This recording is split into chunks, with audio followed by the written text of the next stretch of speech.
what you want.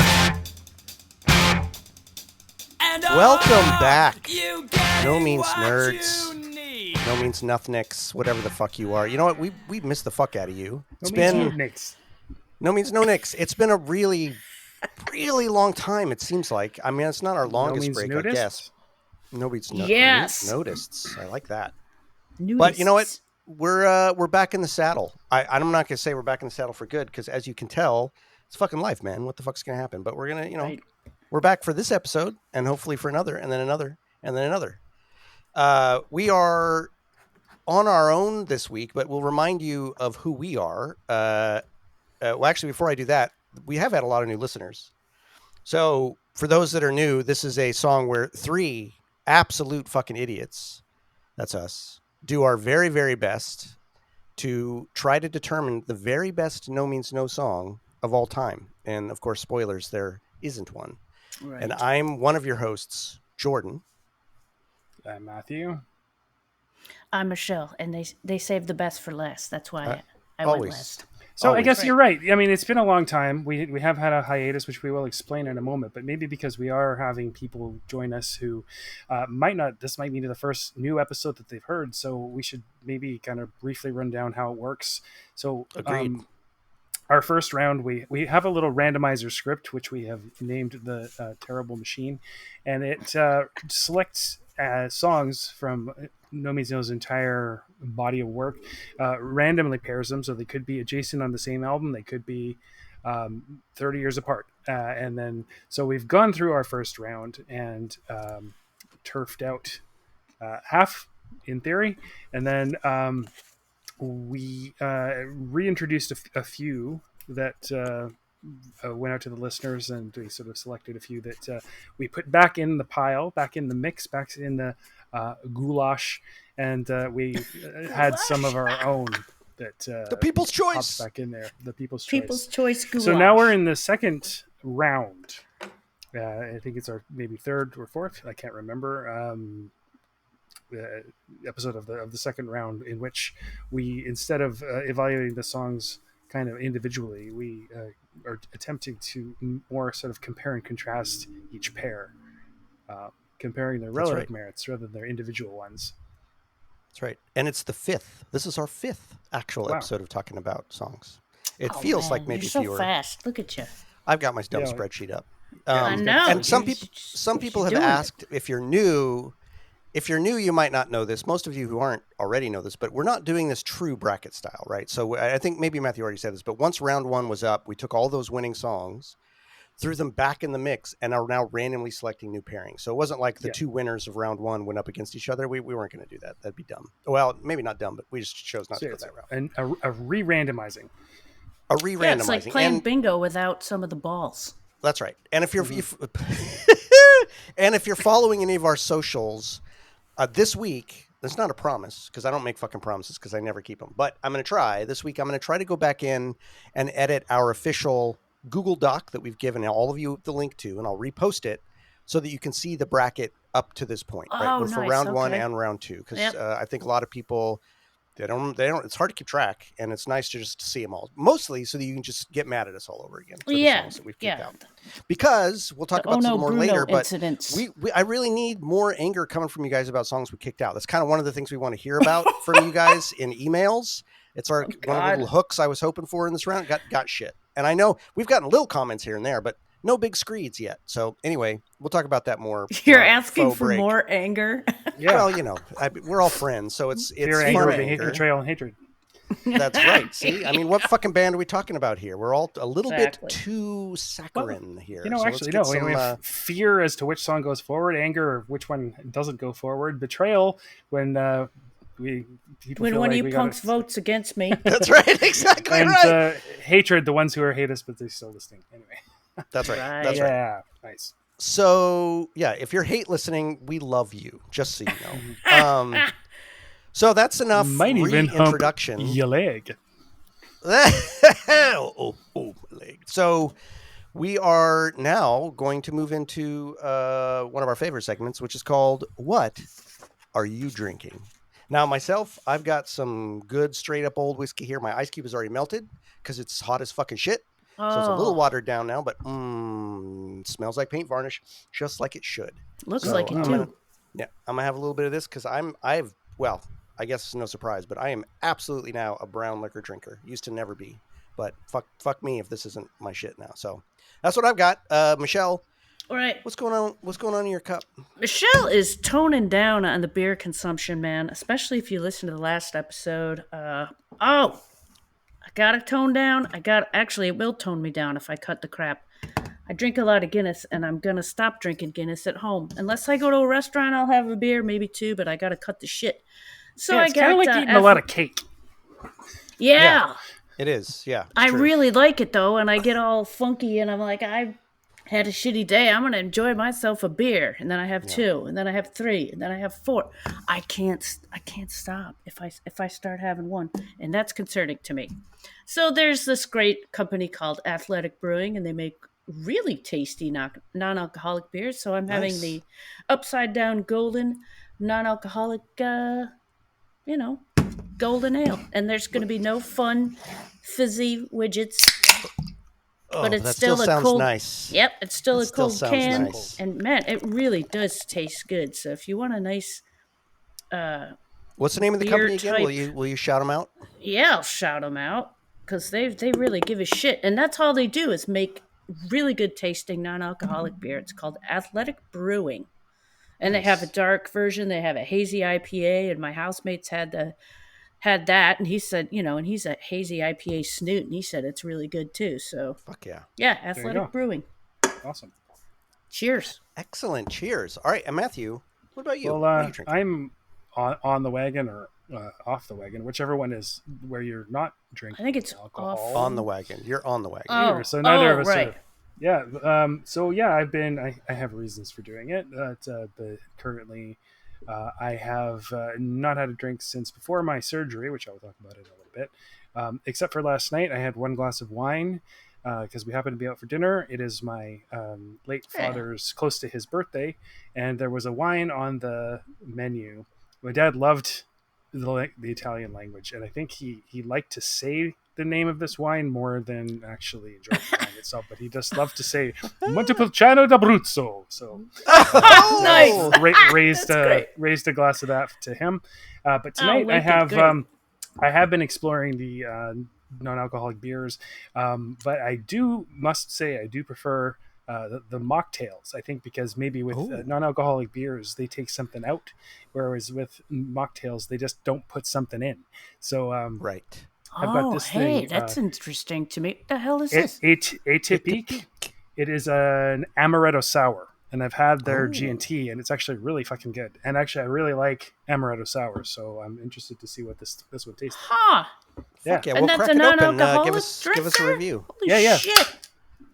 made by the Man, I Canada gotta Dry ex- and Mott, the same people who make Clamato. Company. Oh, God. I'm assuming this particular drink has fewer clams. I gotta expand Fewer my clams. palate. Well, That's what I need to do. it just says natural flavors, so I'm not, Well, no guarantees. you know, There's no mollusk. That's in there. rat feces. I'm sorry, man. That's rat feces right there. It's the fucking the coverall. But it's Let me see what this looks like. What's it? pleasant Oh. light yellow color. Hey, look at your glass. You're not fucking around. Oh. That would be good if it was a urine test. Oh, that's really nice. Yeah, that's Hey. Hey, It's like That's the some old good shit. vegetarian food used to kind of suck, but now it's really it's fucking really good. That's I right. know. Now, all this shit's Yeah. getting better, man. You don't Yeah. have to settle for second best. That's fucking Exactly. Nice. good. Nice. All Very, right, my very good. boys. Cheers. Cheers to both Welcome of you. home. It's not only good to be back with all of you listeners as a little parasocial thing. It's good to be back with my friends here. We have also, Oh man, I know. this is kind of usually a regular thing for us, a good touchstone for my week or every other couple weeks, and all of us Yep. talking about it throughout the week. And we've had quite a break on that for a while because all of us have been going through some shit. And we thought we Yep. might talk to you a little bit about that. There's some good PSAs here, some just little peek behind the curtains. I won't talk too much about what's going on with me, but I will a little bit. But I really want to start with Matthew because I think yours is potentially of great benefit to everybody. I think Yeah. to know I about. think so. I'd really like for more people to know about this because what I had was it is not a rare condition. It's just one that was only kind of identified about 40 years ago.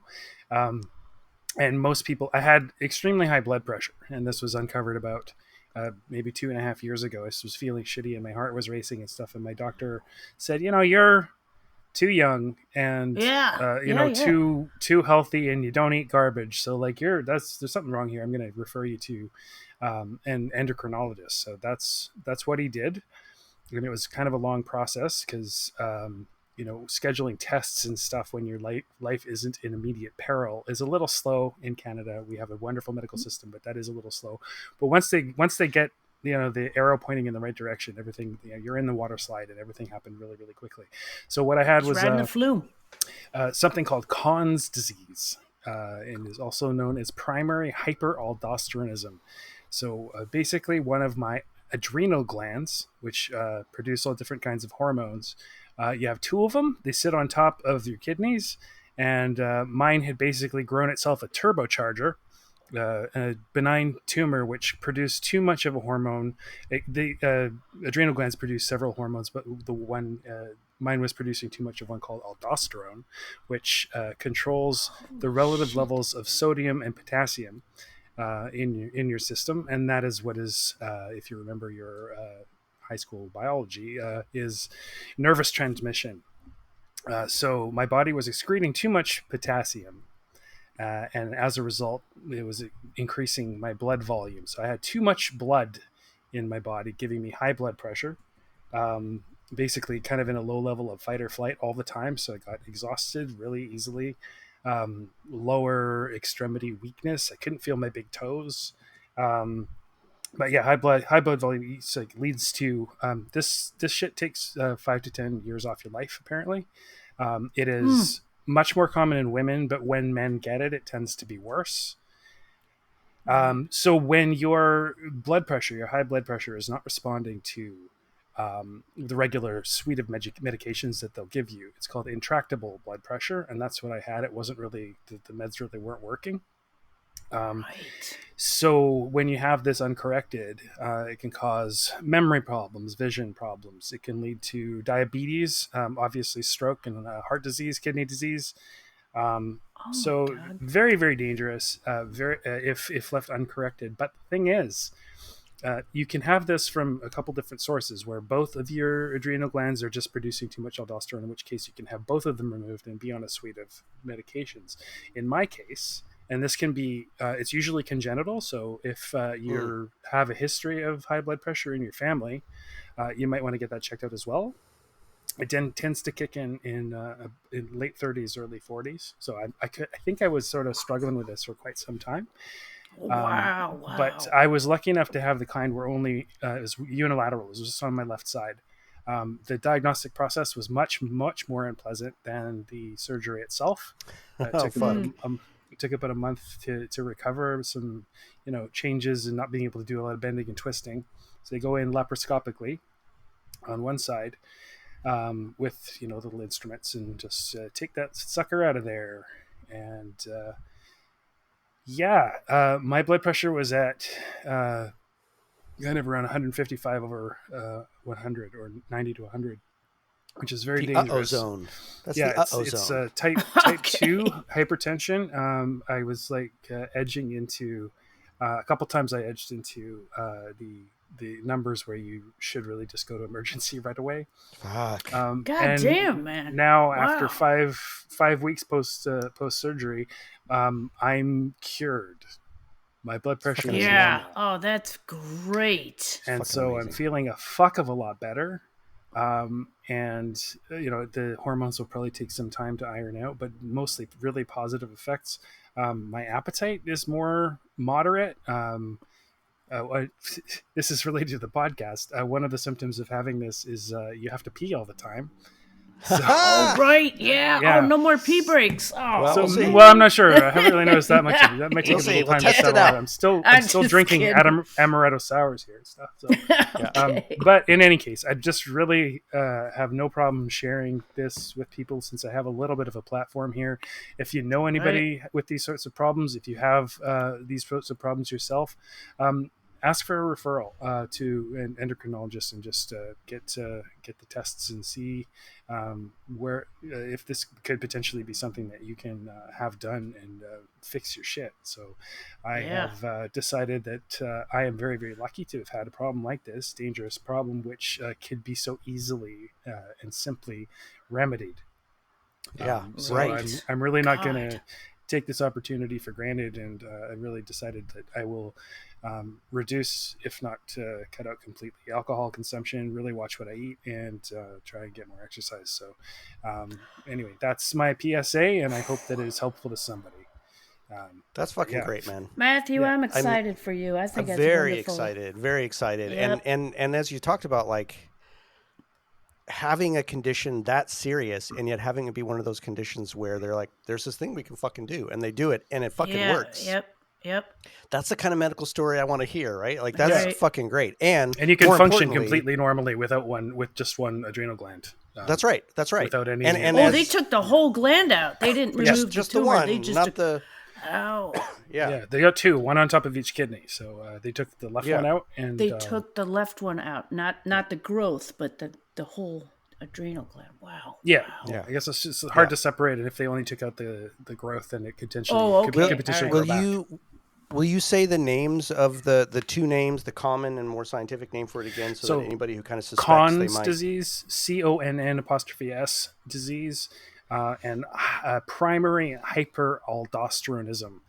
There are other, abnormal conditions associated with abnormalities to the adrenal glands, but that is the one I had. So you might look into endocrine disorders, adrenal endocrine disorders, something like that. That's great, man. And it's Yeah. really good to hear about the Canadian medical system taking care of you, and not to get cynical for a moment, but if you're in the U.S. and you suspect, if you're in the U.S. and you suspect you God. have this, sorry, you're probably fucked. But for you Canadians, I'm kidding about that. You should, these are symptoms I think maybe a lot of people, I don't know a lot, Exactly. but there are some people who may not put two and two together, right? Right. And their doctors may not if they don't. I mean, who Yeah. the fuck knows? But Yep. that's great. And we have that's fucking people from all over great the world story. listening to this, so Yeah, hopefully, exactly. You'll have access Yeah. to good medicine. So many people are on like blood pressure medication too. It may Yes. be Yeah. like complete misdiagnosis here. That's the Well, who thing. knows? They used to just Yeah. throw the typical drugs at Yep. it, but now they sort of it's Yeah. a pretty unpleasant procedure amazing. figuring out which Amazing. adrenal gland was doing it, but whatever. Oh, honey. Yep. Yeah. Well, it was worth it though, I bet, right? In the end, sure. Oh hell yeah! fuck Shit, yeah. I'm Yeah. fucking feeling so And- much and, better. good- Feeling good for- feeling fucking sharper, clearer. Don't get Yeah. tired so easily. Jesus Christ, it's like And good for you for using the opportunity to sort of like, hey, fuck, let me continue making good changes, not just like, hey, I reset the clock, so fuck it, right? Like, no, lean into it. Yeah. That's great. That's great. Awesome sauce. So Damn. I'll get a little parasocial. I'll put the para and parasocial here a little bit also, and super glad to be back. Fucking, this is part of the reason I've been gone is because Matthew has been undergoing this and going through recovery, and now that's gone very fucking well. I'm feeling really good now, but I've been in a probably my only real depression in my entire life. Like I was seriously depressed. Like I now know what that's like. It was not pleasant at all. And as my own sort of PSA, if there was anything I'd want to communicate to everyone about what I know about why it occurred, not necessarily how I got out of it, but why it occurred, that I think might be useful for people to hear, because we don't talk about this enough, I don't think, in our world today. Many of you have heard me talk about my buddy Russell, who introduced me to the band. He was in episode 1. He's been, I've talked about him many, many times. I had thought back in 2000, he disappeared. I knew that. No one knew what happened to him. I thought he'd taken his own life. I'd said that on the podcast. On the day we went to go see John, the morning when we went to go see John, Breakfast. up in Canada, up in Lund, or Powell River, I guess we were Powell at that River point. breakfast. I got this message from the DC police saying that they'd finally identified his body, although by then it had been cremated, but they looked back at the records, and he had not taken his own life. He'd been horribly murdered in a really horrific way. And it's an awful, awful story. I won't go into that part of it, but it was awful. It really took me side. Actually, that weekend I was kind of in shock. Didn't really hit me until later. oh yeah, And then I kind of just made peace spiraled. with it all, and then just like got fucking the bell. No, I got blown on blindsided. your And then I was in coals. shock. I was like, what the fuck? Yeah. And it was, so I'm not a stranger to grief. I've been through grief before. I've lost a child, right? Like that was intensely grief. But what was different about that grief, all the other grief I've had, is that it was socially sanctioned. No one bats an eye when your losing your shit because you lost a child. Everyone understands. Everyone gives you space. You can tell anybody and they'll instantly go, of course. And so I was able to publicly, in the way I needed to, loudly grieve when I lost a child. And that process of grieving, I feel, is a natural need of the body to process that experience. That's why so many other cultures, when somebody dies, they follow the fucking casket, rending their garments and covering themselves with dirt. They spend days yelling and screaming and crying or having those public ceremonies because it actually serves a purpose. That's not a primitive thing. It serves a purpose in our physiology, in our psychology, to do that. This was not that kind of grief. Like, people couldn't really understand. I talked to them about it and they're like, well, it happened 20 years ago. Surely it's better just to know now. God. And it's like, well, no, it's not. Now it's like, it just had, well, many people, I don't blame them, right? People don't know what to say. It's not their experience. I don't know. But in any event, no, for me, it was like it had just happened, but I had no opportunity to grieve, really. There was no acceptable container for it. So I just had to stick it. I had to stick it inside. And that you knew led he was to a dead, depression. but before you thought it was his choice. And then you found out it wasn't. That's a fucked up thing. Right. Exactly. Yeah. And I've long been a proponent, having been through my own experiences, that you need to allow yourself to really fucking face your grief. You need to really face it and let it happen and not sublimate it. I can say for myself, having been on both sides of this now, that when I had to sublimate it, it sent me into a deep depression. And I'd never experienced that before. I've experienced grief and anxiety and all sorts of things, but I'd never experienced a depression. And it was because I was not able to release that.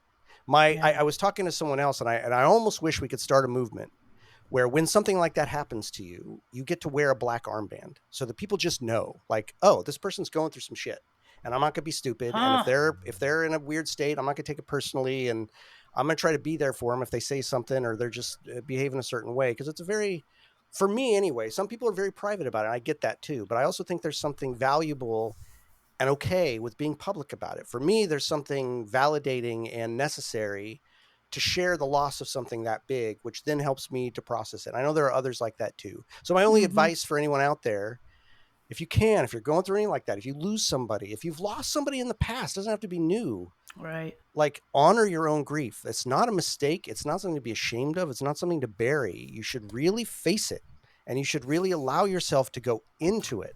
That's not a weakness. And I think that it actually serves an important place that we in the West have pretty much just given the middle finger to and said, please hide that. Could you not? I really don't want to see it. Right. And I think that's a big mistake. I don't think it serves any of us. So anyway, that would be my advice. Don't hide that shit. Let people know, or at least for yourself, let yourself know, give yourself permission, because frankly, a lot of other people probably won't, especially considering some people's circumstances. So anyway, there's that, but no, go ahead.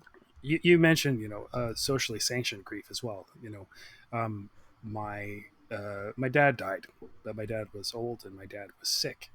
And then I decided that I lost drew a line under a career that it wasn't going well for me. And there was grief there too. And then I lost a beloved pet. And, these are all valid forms of grief, but a lot of people would say, well, it's just a cat, Yeah. or whatever. So if you're mourning something very, very serious, there's nobody gets to tell you, right, how to feel, or that you should just trying to buck up. So yeah, fuck all that. Yeah. Yes. Fuck all that, indeed. Yeah. You put a middle finger on the armband too while you're at it. But I'm happy to say I'm feeling fucking great now. Oh, my boys. Come through the other side, so I also feel, and that I won't go through that process. That was a whole bunch of shit, but it's been great. Super fucking happy to be here. Michelle, we don't have to go into anything you've been going through. I know you've had your own ration of shit, whatever or don't want to share, but I'll share quick. Yeah, go ahead. I let me see. My predecessor passed away, and it really disturbed me. He was like a mentor, right? Like a mentor, yes, right? a mentor. I've had like 3 or 4 different big ones in my career, and I still don't have the best relationship with my dad. And these people, there's few of them, but they mean the world to me, and they believed in me when I didn't believe in me, when nobody else did, or so it seemed. So when somebody like that passes away, I just, we'd get together for coffee and I'd tell him my, if I thought I sucked or something, what do you call that? confident. When you think about Self-deprecations. yes, you're just when you think you suck or I need advice or I don't know what to do. He was one of my piano dads for my career. I'm a piano technician, and he was just a guy I could go to talk shop and just talk about life, and one of those people that wouldn't hide anything or make you feel stupid for feeling what you're feeling. Just very important to me. So this time when you guys have been going through your things, I've been cleaning out his shop and his place where he would fix things, and all of his supplies and tools are coming to the college. So I'm helping the family, get all that down and get a value on it for the estate. And also in that time, let's share some private stuff. I have like major depression and anxiety. So over that time, I've been trying different kind of medications. And this time, this is my third one over the course of 20 some years. And this one, the other day, I thought I might go for a little jog. I know. That says a lot. I know. Fucking hell. That's incredible. Know. I mean, with the beer drinking I was talking earlier, and that does not go well with a bunch of pills. But I've gained a bunch of weight. I used to be a little easy on the eyes, or so I thought, or so I was told. And I'm porked out. So I'm hoping if I cut down on this beer, I've got a medication that's working for me that I'll, there's a lard butt 1K race down in Seattle. I'm thinking I'm going to go do that. Do it. Fucking do it. 1K. I just... Anyway, so yeah, that's a couple of things I've been doing over this time. Man. It's just kind of getting some so shit ironed out. Again, socially sanctioned grief. Like, that's a mentor, a huge influence in your life. There's no reason that you shouldn't be. Oh, God. Yeah. Exactly. Yeah, and one of my other teachers died in October, so like... Yeah, man. So October was one and January was one, and I had to decrease my hours at work. It was bad. I was just like, then I was doom scrolling. That never helps. No. I didn't know what that was called. Social media will never help you. I was like reading the news and hearing about all these people. No. Oh God. Bad scene. Yeah. But listen, talking to all three of us right now, what feels great is it does feel a bit like the weather vane has turned, right? Which that's a good feeling. You can never count on it, but at least for now, to sit here and have that weather vane spinning away from the tornado season feels a little good. So let's ride that a little bit. And if you all are ready, maybe we'll jump into... What are we here for again? Yeah, we're here for the podcast. But hey, we've got made a lot of friends along the way. I thought it would be. I'm glad to share a little bit with everyone why we've been gone and where we're at now. And thanks for your patience, and a few people checked in and how I'm doing and stuff. I very much appreciated all of that. And I guess you guys know us. Made a bunch of cardiac fans, apparently. That's right. We wouldn't be kind of fucking off without a good reason. So that's right. Right. And welcome back. And now for that no means no content you so crave, our absolutely useless opinions on songs which we have no business in trying to analyze. So, I love these pairings this week, guys. I have to say, and while I'm not going to, you know how we don't reveal both at once, I could, again, this machine giving us like two parallel pairings in so many ways. I cannot fucking believe this. I love it. And we'll talk about that as we go through. But this first pairing, which Matthew will talk to us about first, is I Need You off of Why Do They Call Me Mr. Happy, 1993, and also 0 + 2 = 1.5, a version with Andy on guitar from 2010.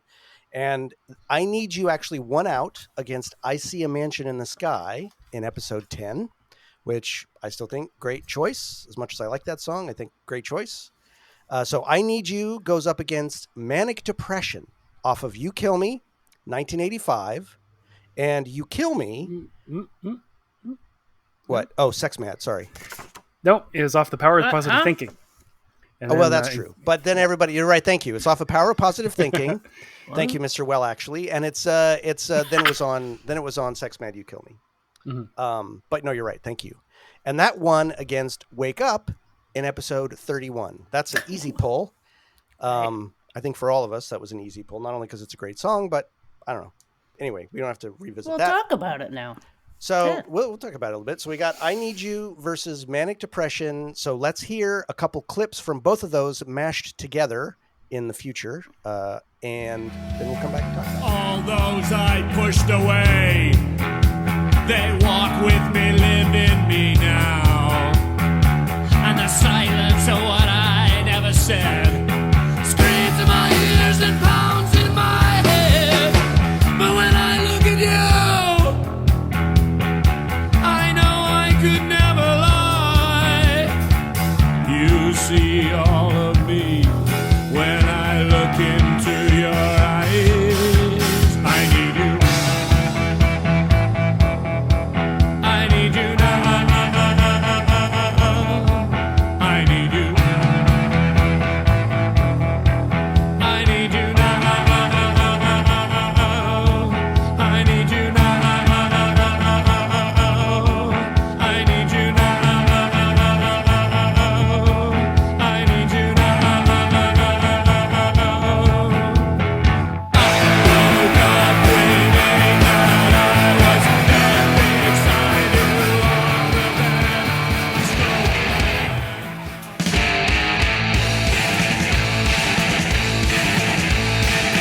Manic depression has captured my soul. Know what I want, but I just don't know. Music, sweet music, wish I could caress. Manic depression, it's all like that.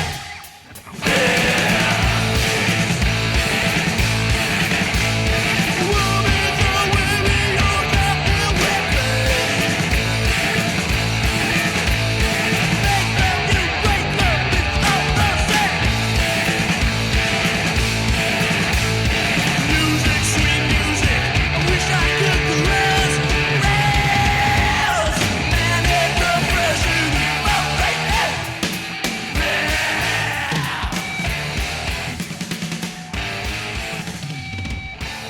All right, Matthew, lead us off.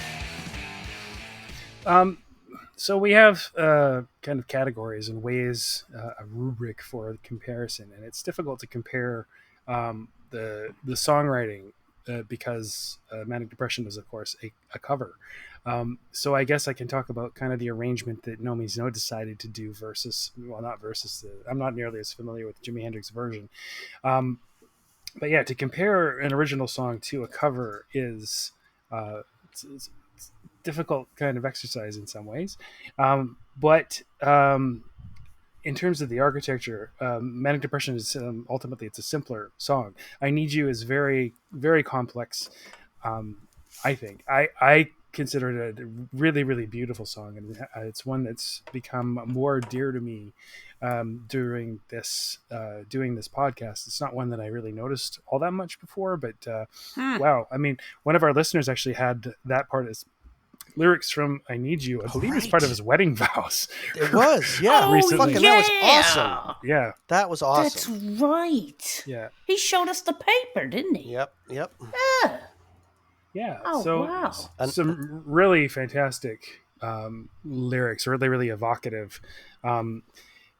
In terms of the songwriting and arrangement, I really love how the vocal lines alternate with, well, so you got 2 bars of the bass and drum repetitive thing that goes through almost the entire song uninterrupted, but the vocals go for 4 beats and so 4 and 8. And I don't know how to talk about it because I don't know my musical, but the vocals are alternating with no vocals while the bass line just goes all the way through, and I think that's really, really elegant, especially considering that the vocals aren't, sometimes they're sung and sometimes they're spoken.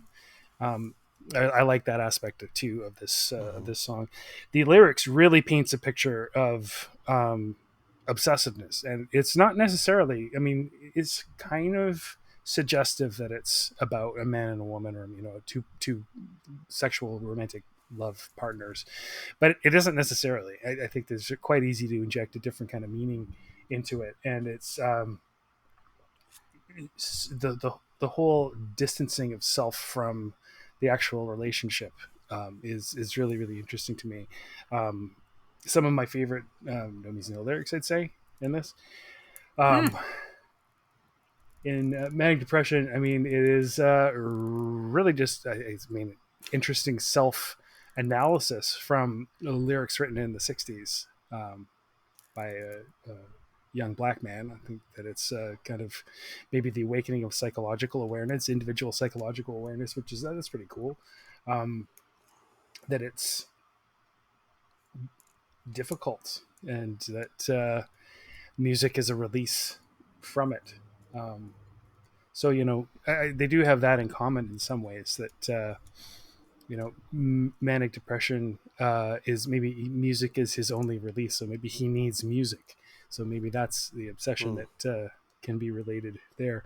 The musical performance in I Need You, I just absolutely love how the bass line is kind of lilting and forward moving. There's a lot of energy to it, but it's also completely unchanging, except in I guess the bridge where it gets a, you know, a bit more chaotic and everything like that. In the 0 + 2 = 1.5 version, the playing is more fluid, a little less sharp or staccato. I think I like the more precise one from the album a little bit better. And the lyrics and music match. It is, for me, really, really just incredible. Like the just the constant bass drum and the constant bass line. It's just like a heartbeat. It's just so steady. I have that in my notes. It doesn't really go up and down. Like everything around it goes up and down, but that core is there through the entire song. I love how the it's just the relentlessness of an obsession. It's like this core, you know, other stuff happens around you. Some of the guitar playing and the drums, like he's playing on parts of the kit which he doesn't tend to play on all that much. Like more cymbal work, like kind of delicate cymbal work, and it's really just textural stuff, which I really, really enjoy. It's more kind of atmospheric and with that just sort of like driving core, which is almost like dancey, but almost like a trance-like, which is kind of unusual for No Means No. And you know, there are really intense crescendos and decrescendos in the rest of the song, but again, the bass and the kick just keep on going. So there's a lot that I really, really like about this song. What's it right here? Oh, when he just really when Rob's singing, really just sort of takes off and screams in my ears and pounds in my head. Beautiful. When he just like rips it out is just incredible. He sounds good too. If there's anything I don't like about this song, it's still I don't like the forced vibrato. Oh. Window I pass, any pane of glass. It could have been done a little more artfully, and he doesn't do it in the 0 + 2 = 1.5 version. So maybe you could have left that out. That's my own little sort of flaw in the tapestry. Let's say for manic depression, some of my favorite stuff is how messy it is in bits. Like it's still just incredibly like a muscular arrangement. There are parts where the vocals when they're all the same, the delivery of those, it's just like 1 2 3 4. Yeah.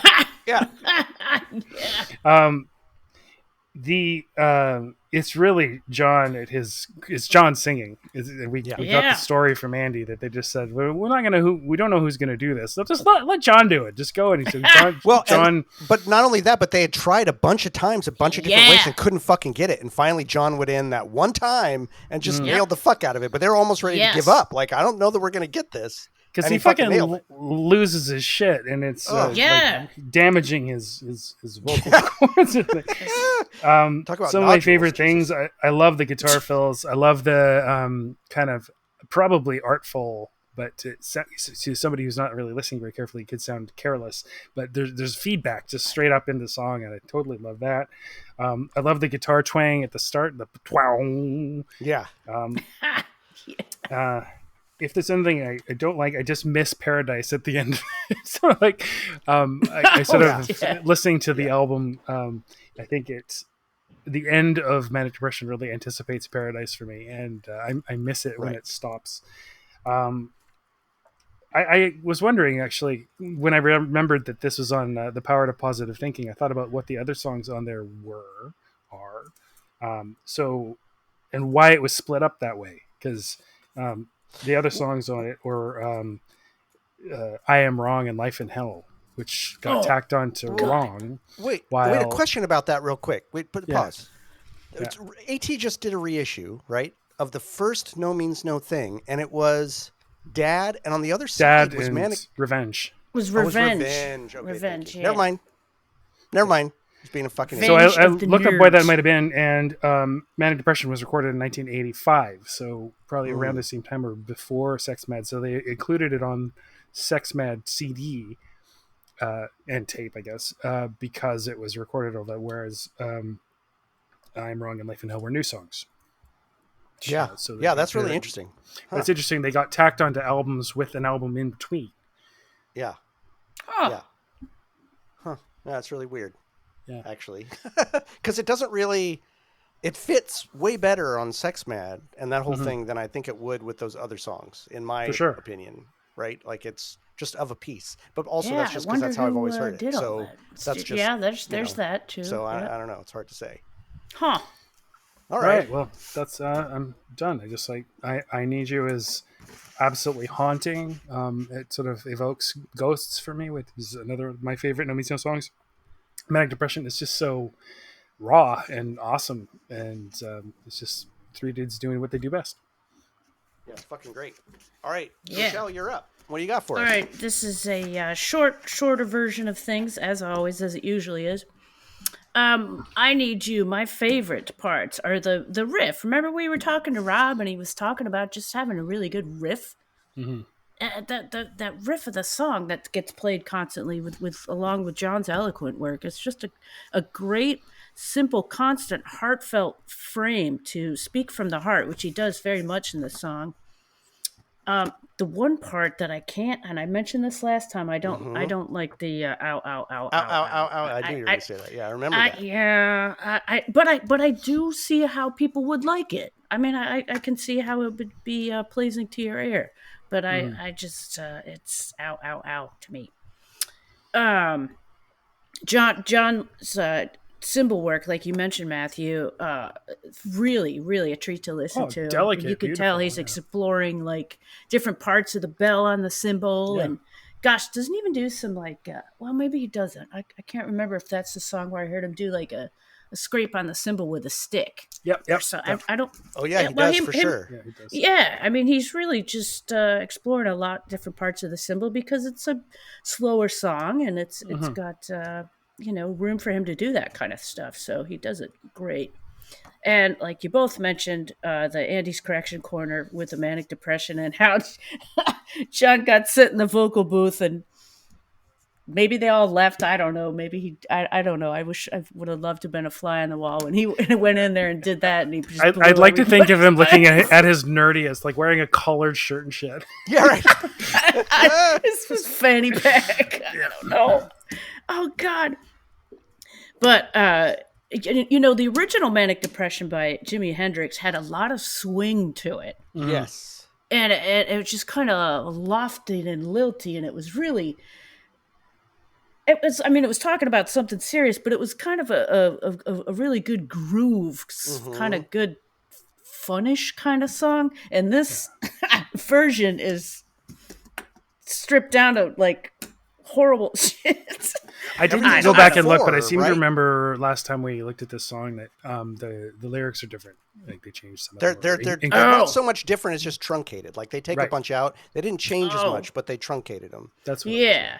Okay. See, And I everything's wouldn't know any of everything's that. on the 4, right, Michelle? That's what to me it gives it like dun, dun, dun, dun, boom, dun, dun, Yeah. dun, dun, Two. dun, boom. No, it's that's 3. 1, 2, 3. 1, Yeah. 2, 3. 1, 2, 3. 1, 2, 3. Oh, 1, it's a just waltz. 3-3, of course. That's Yeah, right. yes. It's a 3-3. Sorry, yes. Yeah. Everything's on the 3. But it is a waltz, yeah. Or the 1 wherever you start your beat. But yeah, it's but John singing or his I must have written down what the hell he sounded like for me. I don't know. He's just exploding. It's just chaotic. It's insane. And I'm all in for it. Nice. There, I've spoken. Well, I mean, I'm echo a lot of what you guys said. I've these are. I mean, we're gonna see This in is the a second. good drink. I'm sorry. I gotta say again. That's this fucking amaretto great. No, sour, I'm gonna really I'm gonna fucking open Yeah, my man. palate to we more gotta things. we gotta have like a. I gotta keep actually a separate tab on my spreadsheet where I list everyone's drinks so that we Yeah, don't. we should forget. list I what could the post those hell for we were people, 'cause drinking I in think the episodes. that'd be a good for people to service. try. Yeah.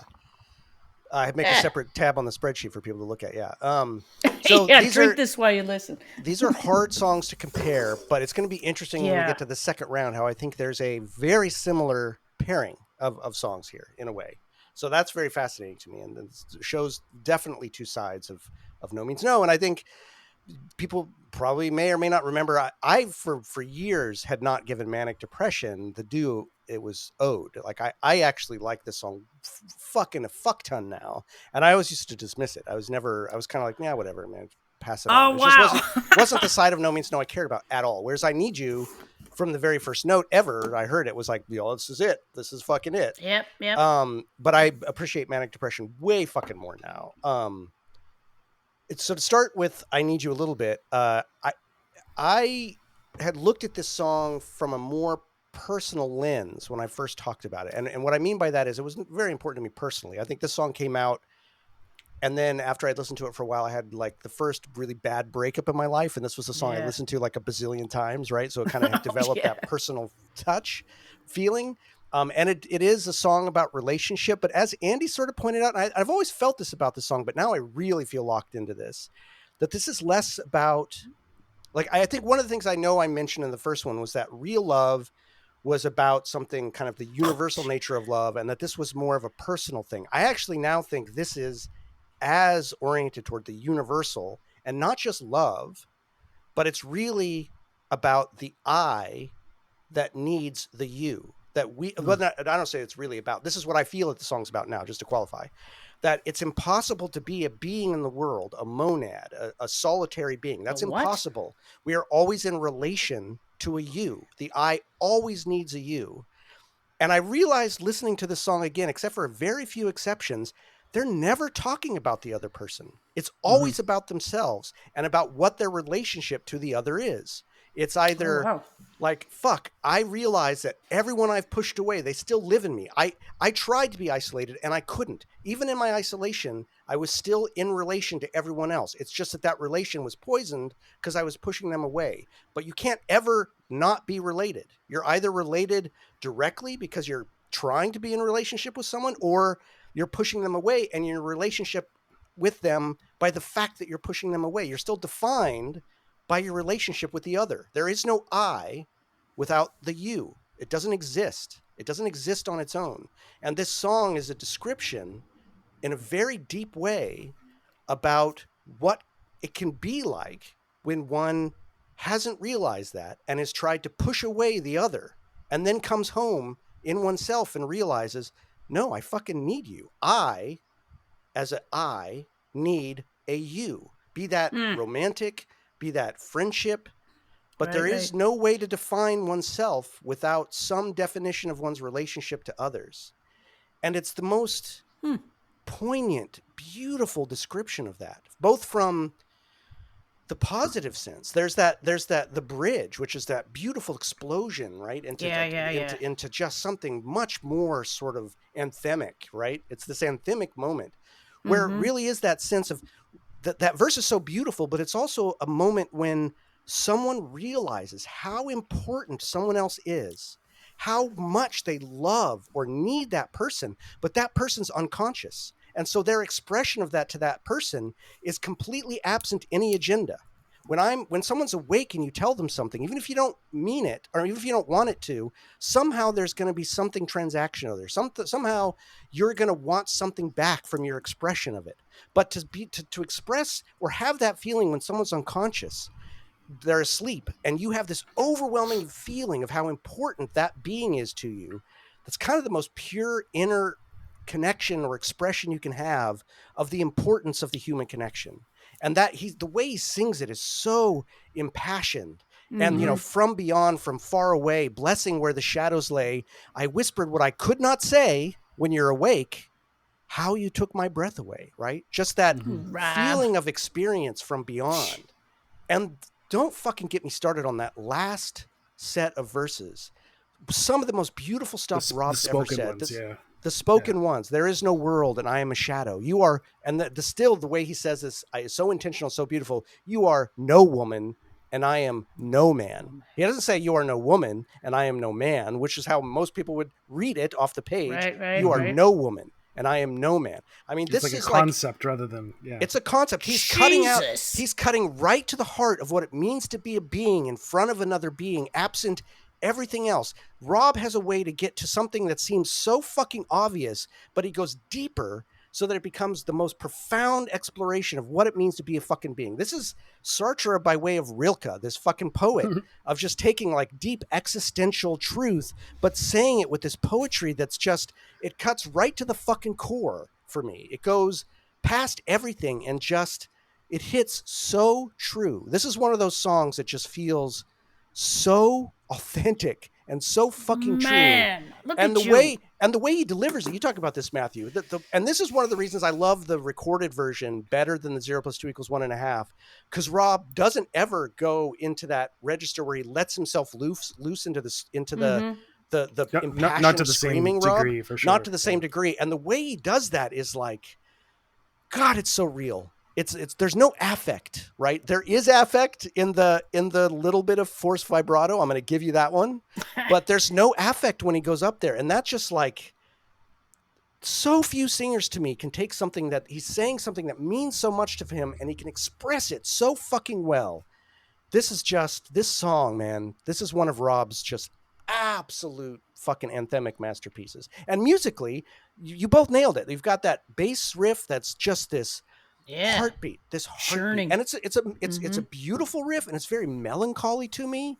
Not sad, just melancholy, and just the repetition of it is beautiful. Then you have the guitar, which sometimes follows that, and sometimes is just this wonderful texture, and it will go into the harder, like the darker textures, and changes the way I hear that bass riff sometimes. But then you have John in the middle doing the tom and the floor, the kick, which is always like the bass in the sense that it's always giving the heartbeat. But then he's at the same time able to go and do those textures with the fucking cymbals and everything else. He's fucking Hermes. He's like, he's between two worlds here, bringing them both in at the same time. It's just, this is, this to me is what No Means No does so well. Every fucking element of the song is just right where it needs to be. It's right. And even to me, like, I'm going to oversay this, like, this isn't 100% not the intention of this, but even when Rob goes now, ow, ow, ow, ow, it's like, that's how I experience the now. The now's not continuous. It's a set of discrete moments. I can only ever catch it one bit at a time. And so he's screaming out this word now,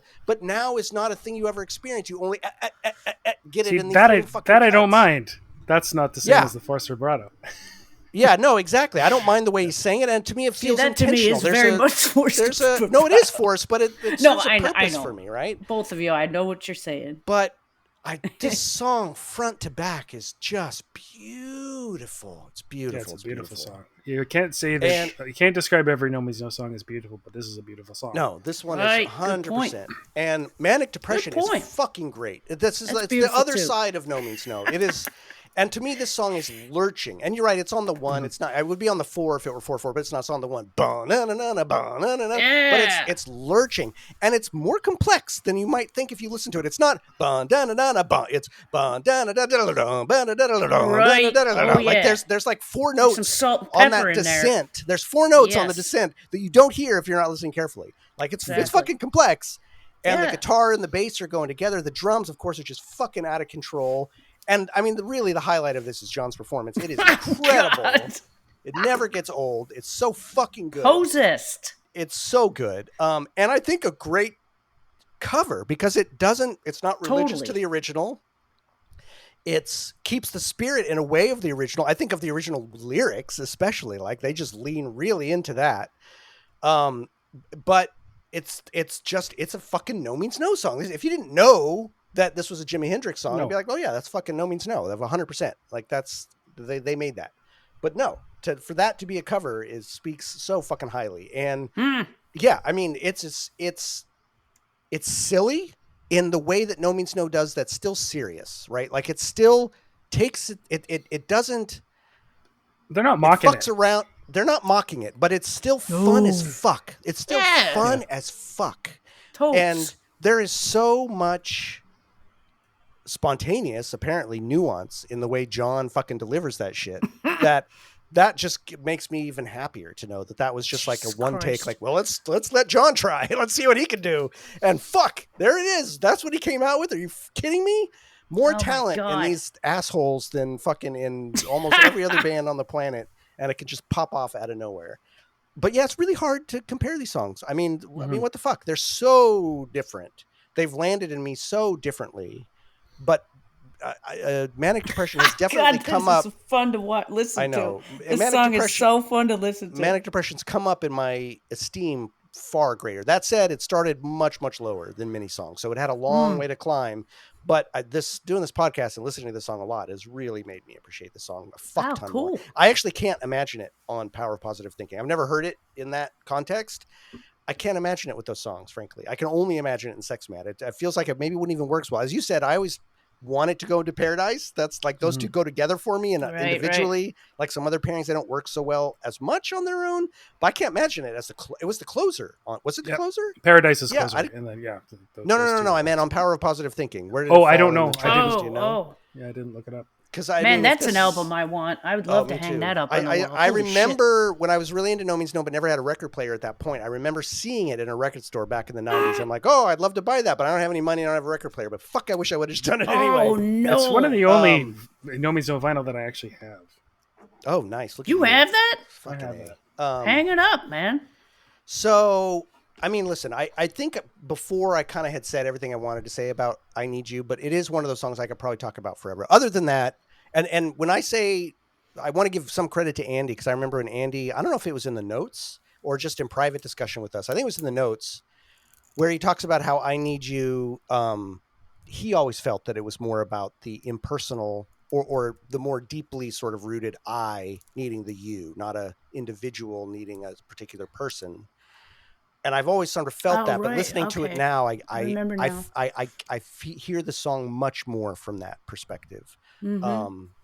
Lyrically, just a high watermark for Rob. It's just, I mean, this whole album, Mr. Happy, is just fucking filled with high watermarks lyrically for Rob. But there you have it.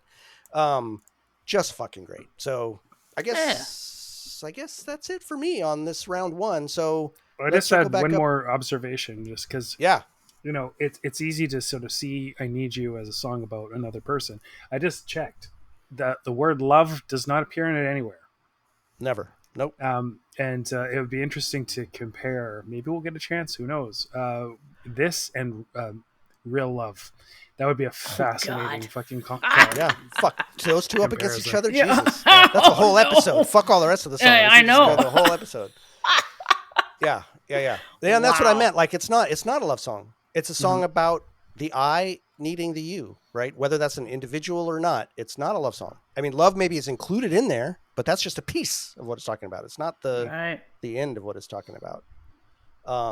Fuck yeah, man. It's fucking that song. All right. So Matthew, for you, how representative are each of these songs, and newbies? What was your feeling on that? These two?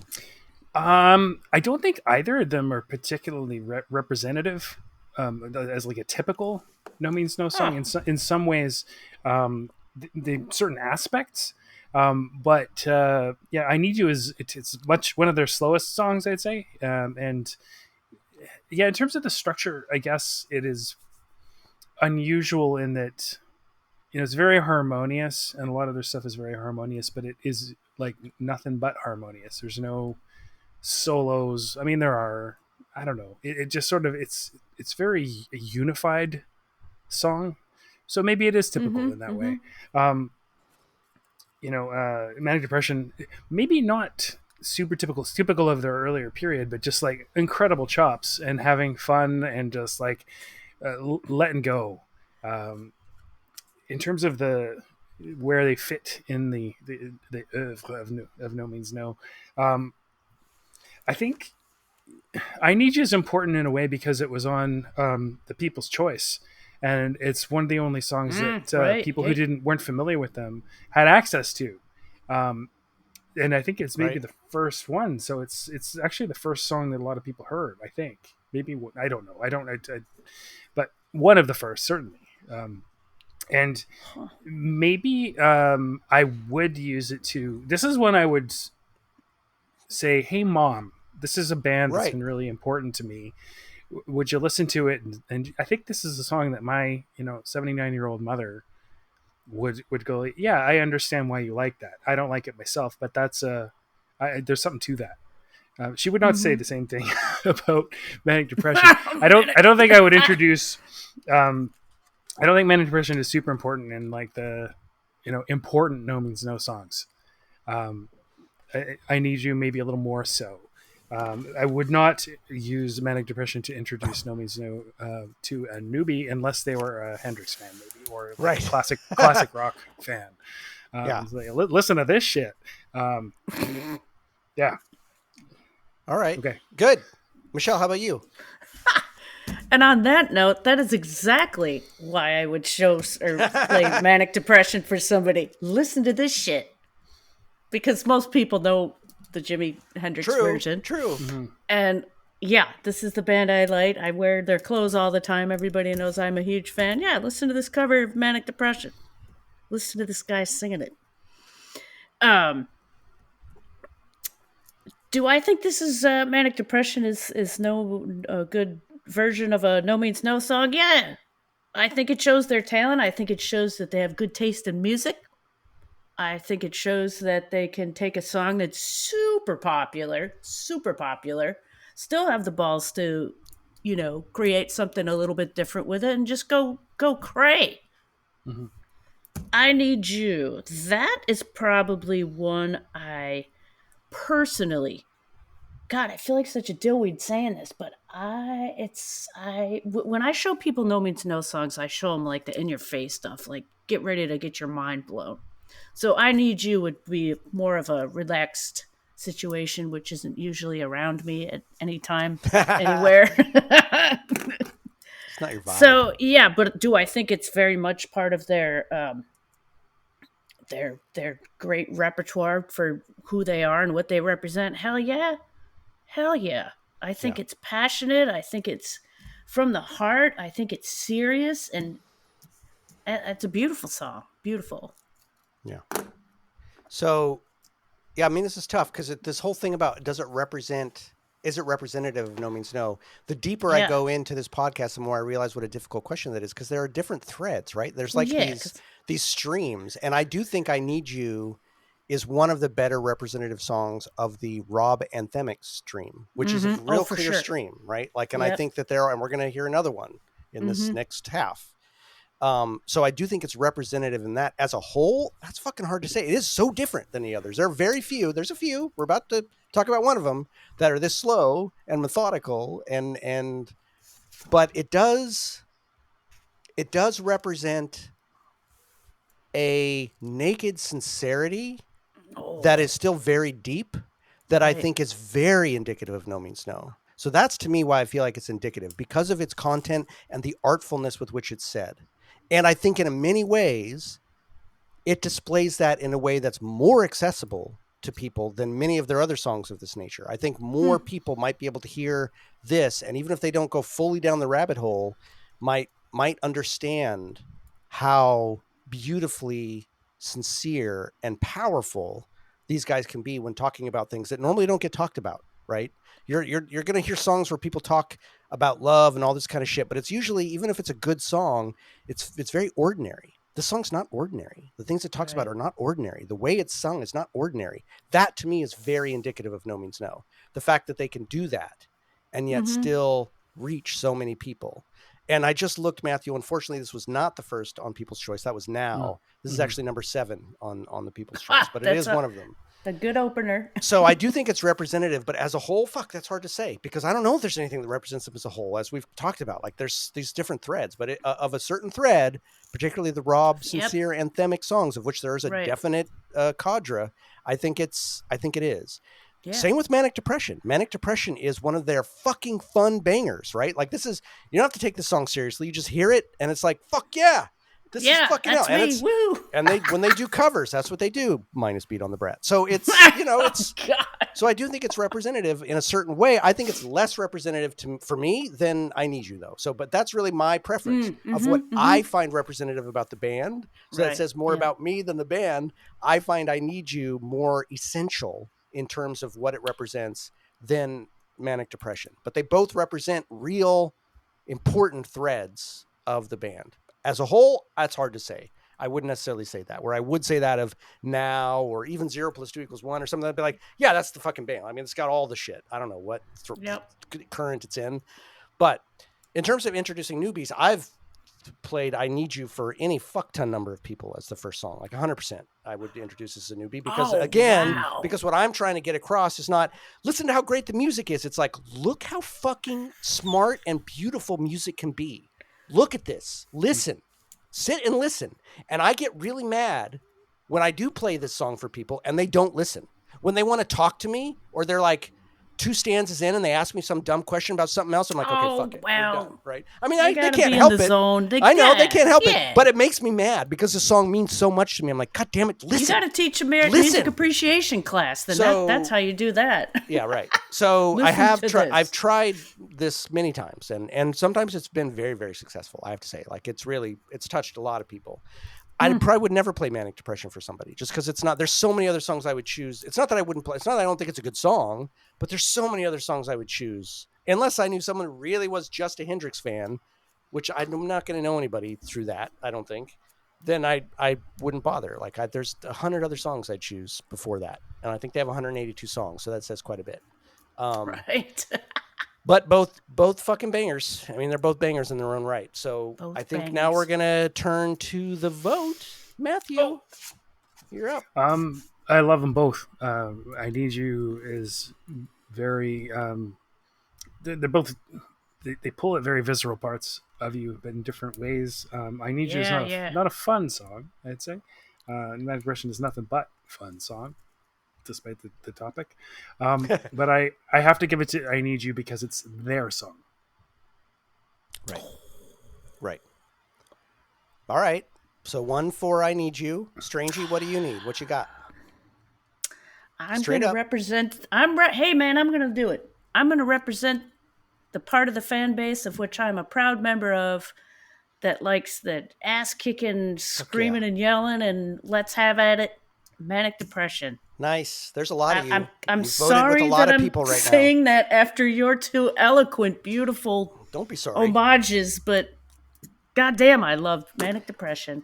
I can hear Will the you fist still bumps. Be my friend? I can hear the fist bumps right now in support of your choice. So there are plenty of people who are going to be like, "Fuck yeah, fuck that slow shit." Yep. No, I know. I mean, listen, this is not.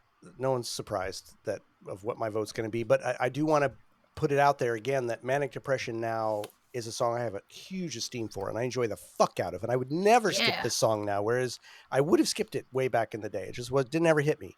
But no way would I do that now. Having listened to it carefully and just thought about it way more and just appreciating all the sides of this band way more than I ever used to, even though they've always been my favorite band since I was mostly conscious of music in a real way. Fucking this great banger of a song. I Need You's just from another world for me. It's one of those songs that just pierces the veil, and it comes from someone real and authentic. It comes from Rob's fucking soul. Manic Depression didn't. It was fun. It's a great fucking song, but it didn't come from anywhere. They made a banger song. I Need You channels something fucking otherworldly to me. And so it's I Need You for me. So, but this was not as easy as it would have been in the past. He's seeing ATT. Got a 9? Potty. No. Jesus. What does it say? It's reversed. He's holding up. I got a pee. Oh, it's you. Got a pee. Oh, that's it's backwards. It's backwards. He's saying got a pee, and it looked to me like AT&T 09, and then a 9. I'm like, what the fuck are you holding up? That's fucking hilarious. Thank you, Zoom, and your mirrored shit. So listen, I need. I wrote it in mirror image because to me, on looking at myself, it gets mirrored back right. Jesus Christ. Nope. This is technology, folks. Anyway, I need shit. you one. Manic Depression, unfortunately, is relegated to the junior leagues, even though it's a great fucking song. We're going to take a quick break while Matthew goes pee, because apparently that is still a fucking thing. We have now found that out. We all So pee. this is good information. All of you, let that down. Let's everyone go pee. And I'm also going to grab myself another one of these momentarily. delicious drinks. It's not the same Do Amaretto it. sour. I Grab got me- one that grab just me says one while- spritz on it. I don't know Oh. what that is. Maybe like wine spritz or some shit. But Spritz. we'll see what it Grab is. me one while you're Spritz. at it. Grab me Get one some while you're at it. spritz. All right, so we'll be back shortly. You'll never know, listeners. All right, pause it because I'm going to sit here and wait for you because I don't have to pee yet. All right, we're all back from PP land. And listen, we don't have a interstitial today. We don't have a listener Spritz. submission. And I want to blame all of you because you haven't given us any more. Now, that's all to said. We've also been very inconsistent this season. So I can't blame you really, even though I want to. Because we don't have a regular, not had a really good cadence. Let's be honest. It's not been our most consistent season. But Matthew, maybe you could help me and join people into what they could send us. Because we really, really, really love this part of the show. I really, really, really love this Yeah. part of the show. And I'd love I to do hear from too. more of you. I know a bunch of you are sitting on stories or wanting to yell at us about whatever. So Matthew, you want to tell the good people out there what we're looking for in this segment. So, sorry, there we go. Have to turn something off there. Yeah, so in the past we have always asked for 3 kind of icebreaker topics, and we have so many new listeners. I guess a lot of you would have joined us after our interview with Rob, graciously given. Our interview And with Rob. So can't you can believe that send one. to no means nothing podcast at gmail.com. Send us, and you can just use this as a framework or tell us whatever you want. Your no means no origin story, so to speak, how you discovered them, what no means no means to you. And if you have a personal story that involves no means no in some way, then tell us that as well. In addition, if you've already sent in that stuff to us before, we will read. We do end up reading all of this on the podcast. Yell at us about one of our choices, or laud us for our choices or whatever. So you can send that stuff to, again, no means nothing podcast at gmail.com. And if you would like us to read it, or a particular one of us to read it, please let us know that. If you can record it yourself, that's amazing as well. If you need any technical help with how maybe to do that, I mean, there's ways to do it. Most people probably listening to this have a smartphone. There are probably some ways or several ways to do that on any smartphone that you might have, and send us that file. We'd love to hear your voices, and we'll play that if we get that. So if you have trouble uploading stuff, we do have a Dropbox, and we can figure out how to do that, and we will help you with any technical issues that you might have, and you can email us that info as well. Yeah, there you go.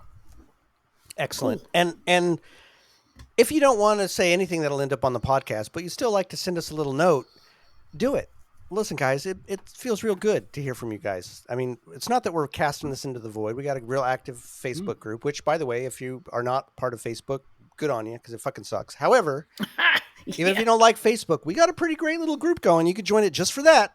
That's for old people, and let's be frank, most of us are fucking old who are doing no means no, or into no means no. But regardless, we'd love to hear from you. We love to hear you love the podcast, your story, whatever. Even if you don't want it read, you don't have to send us something just because you want it read on the podcast. Some people don't want that, but we still love to hear from you. So reach out. It's not that it's lonely doing the podcast, but it gives us a little thrill. Gives me a little thrill. Gives a little rush to hear from you guys. And we've developed some good correspondences. It's good to hear from fucking all of you. So send us a note. Let us know how much you love this band, what you think of the podcast, all of that. So. Enough shameless self-promotion. Boy, I'm feeling the whiskey a little bit, guys. I guess I'm the only one here who's got a little bit two shoots to the wind. So we'll here the goes. Yeah. The only time I drink is on this podcast, so you're all getting the Oh yeah. So it's been a while for you, right? It's been a while. That's not true. I've had drinks now and again. It was actually just my 25th wedding anniversary. Hey, congratulations. 2 days ago. And so I got awesome. a lot of whiskey in me on that night. So anyway, we're going to move into part 2 here, man. And listen, this is, I think, a incredibly parallel, if also very different, pairing. So this Right. pairing is Faceless May off of Tour EP1 from 2010, and Faceless May won out against Brainless Wonder in episode 34. I'm going to question my own vote on that just a little bit now. I'm just going to go on record and say, like, Boys. okay. I mean, Boys. I can justify it, but that one was tough. And now if I were to go, I'm not sure I'd go the same way again, but maybe it would. I don't know. We'll see after my screed here next. But it's going up against Forward to Death off of Virus 100, 1992, which is the Dead Kennedys cover album. It's off the this song originally is off the Dead Kennedys Fresh Fruit and Rotting Vegetables from 1980. Now Forward to Death won out against All the Little Bourgeois Dreams in episode 38. I think I was the only vote for All the Little Bourgeois Dreams. I still love that song. I think it's fucking great. But anyway, we won't talk about voting or anything like that I till love later. how you have all that information. Yeah, I think that's I useful love to that. know. I think it's useful to dig up the history I of why really these love it. songs are in round 2. So Yeah, I'm thank gonna kick us off here in talking about these 2 songs. And again, not again, I guess for the first time I've been hinting at it. Here we are with a slow Rob anthemic epic versus a fun bouncy cover. Like, what are the fucking odds? Yeah, that the Horrible Machine pulled up these 2 pairings that are so similar thematically in the sense of, like, their oeuvre. We're talking about oeuvre, and that, you know, as we Oeuvre. get to it, this is, I mean, what the fuck? It's crazy. If you wanna find her and ask her advice, carve a road out of melting ice. Walk to the sunset and pause to see the burning rays as they cease to be. Wait for the moment to pass before the mirror of what will be, nevermore. Then turn to the left and close your eyes and whisper these words to the dying light. Faceless maid, tell me please, why do the fish only swim in the seas? Why don't they spread their fins and glide on a rippleless breeze to the deep blue skies? She will not answer, she's funny that way. She will not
So I'm going to start a little bit with Faceless May.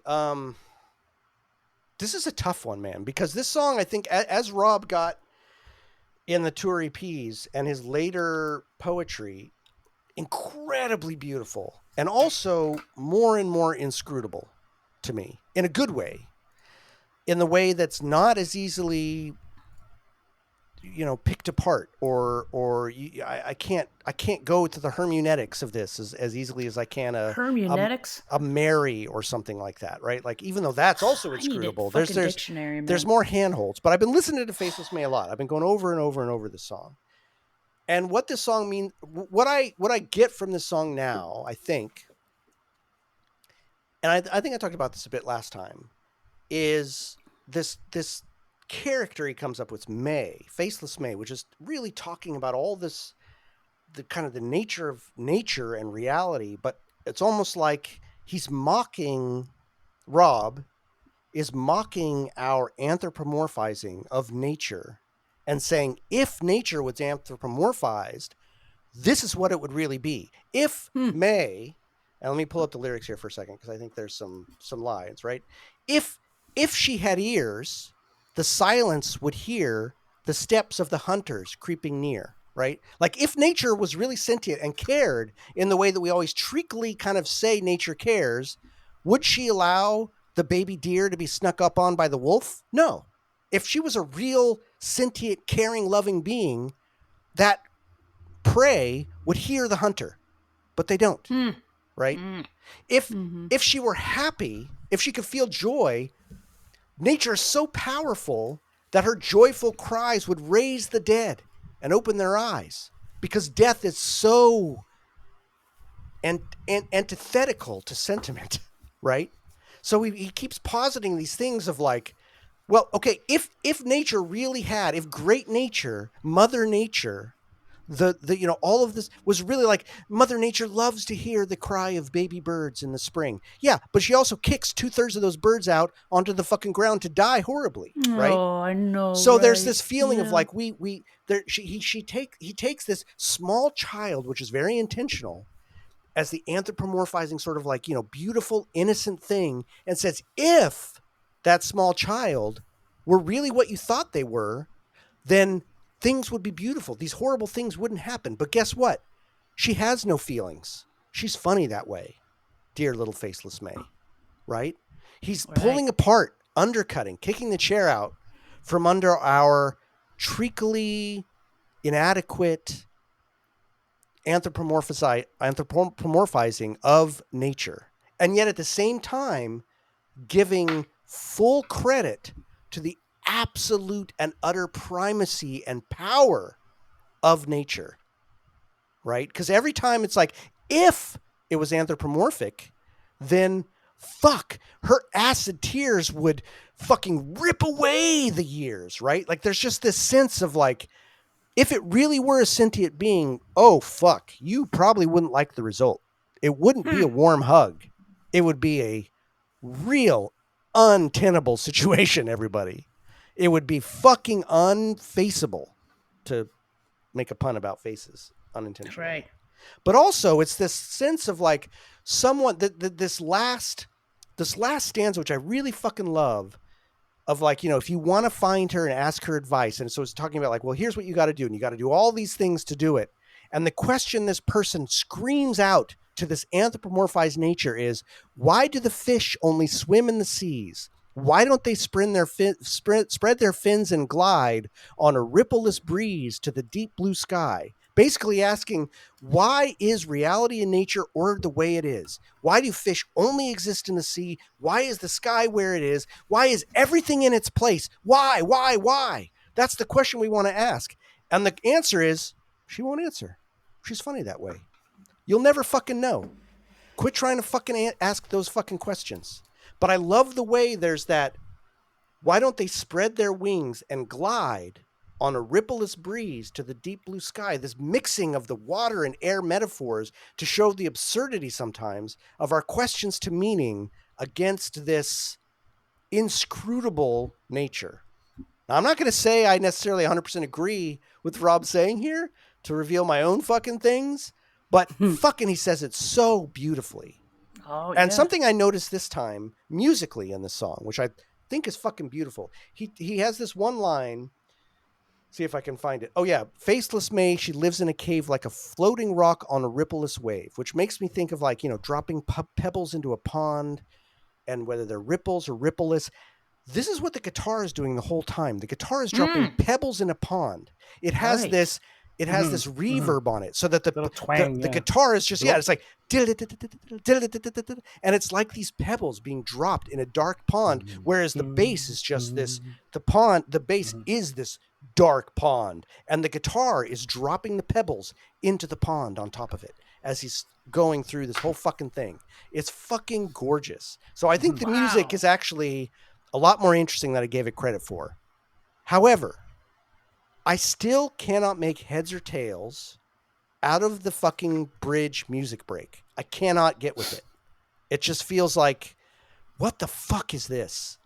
And that's just me, but I'm like, this does not belong here. And there could have been something here that would have cranked this song up to 11 for me. And instead it's like, I don't understand it. I can't get It's it. deflated, you mean. I feel like there's I feel like there's something there I'm supposed to get. And instead I'm like, it takes something away.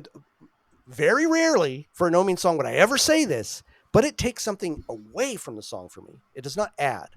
And I've racked my soul, my musical acumen, my thoughts, my brain, my analytical part to try to explain it, and I cannot. It just doesn't fucking work. I don't know. For me, I don't know why that part is in there.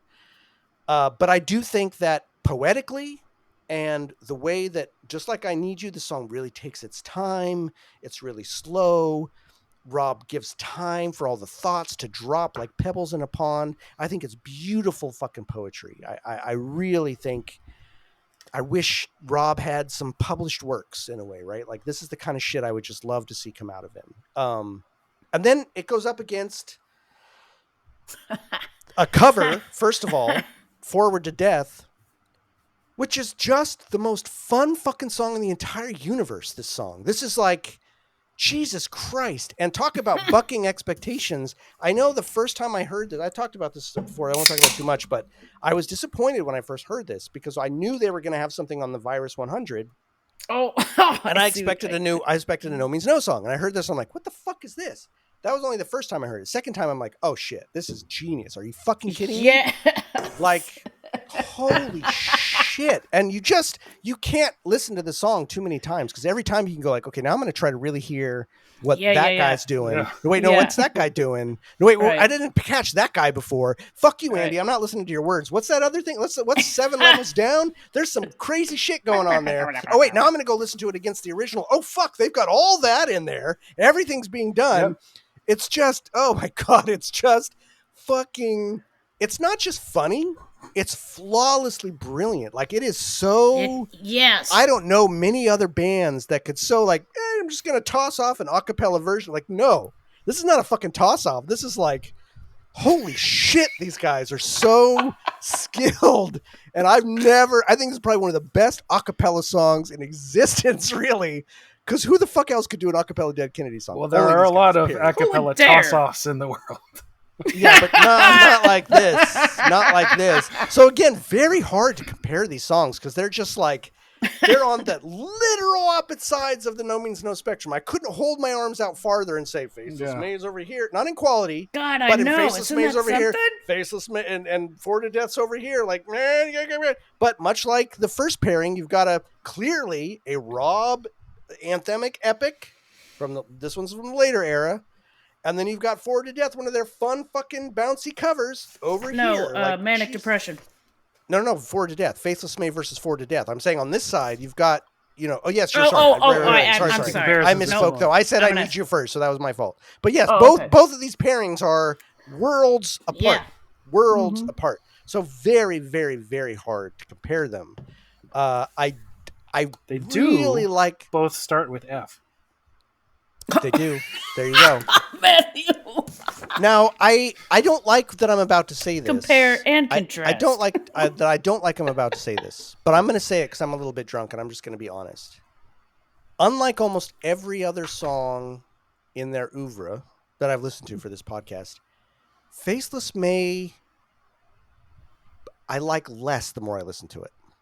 It's not that I don't like it, but I appreciate it less the more I listen to it. I think this is a song that probably would have benefited, as many of those, as Rob talked about, from having been played live, from figuring shit out, from finding some different hooks, because it's almost a fucking classic.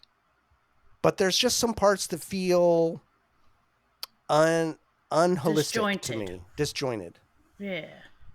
The lyrics are not part of that. The lyrics, I think, are fucking great. And this is a great, beautiful example of Rob's vocal delivery later in the work, of his poetic sort of beautiful inscrutability later. I think it's got a great underlying message. I think that's fucking great.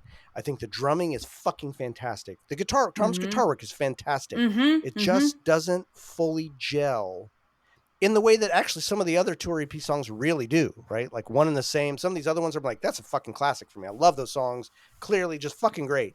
This one, there's a few things about it that just kind of don't fully click for me the more I listen to it, which is really strange. I'm not used to that. So I may come full circle as I listen to this more, and I'm not going to stop listening to it because I think it's a great fucking song. And I also think it's great that there's that song exists in the Tour EP pantheon, because it is of that strain, even if it's not as good, in my opinion, as I Need You.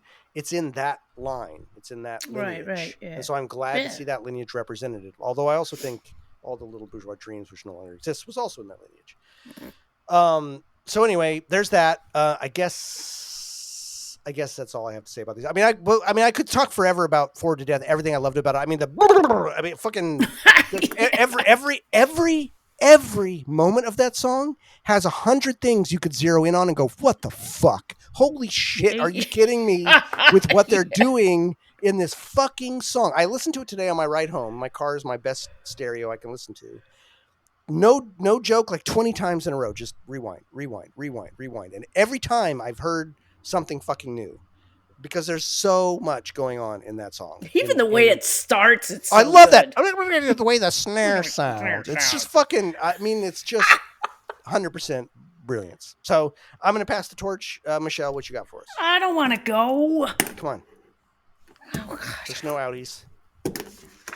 Well, this is going to be a quick outie. All right, Faceless May. It's sort of, kind of, maybe, kind of, to me, reminds me of their cover of Bitches Brew. Oh, I can see little that. bit. Yeah. Same vibe, seriousness, and the laydown of it. It's not fucking around.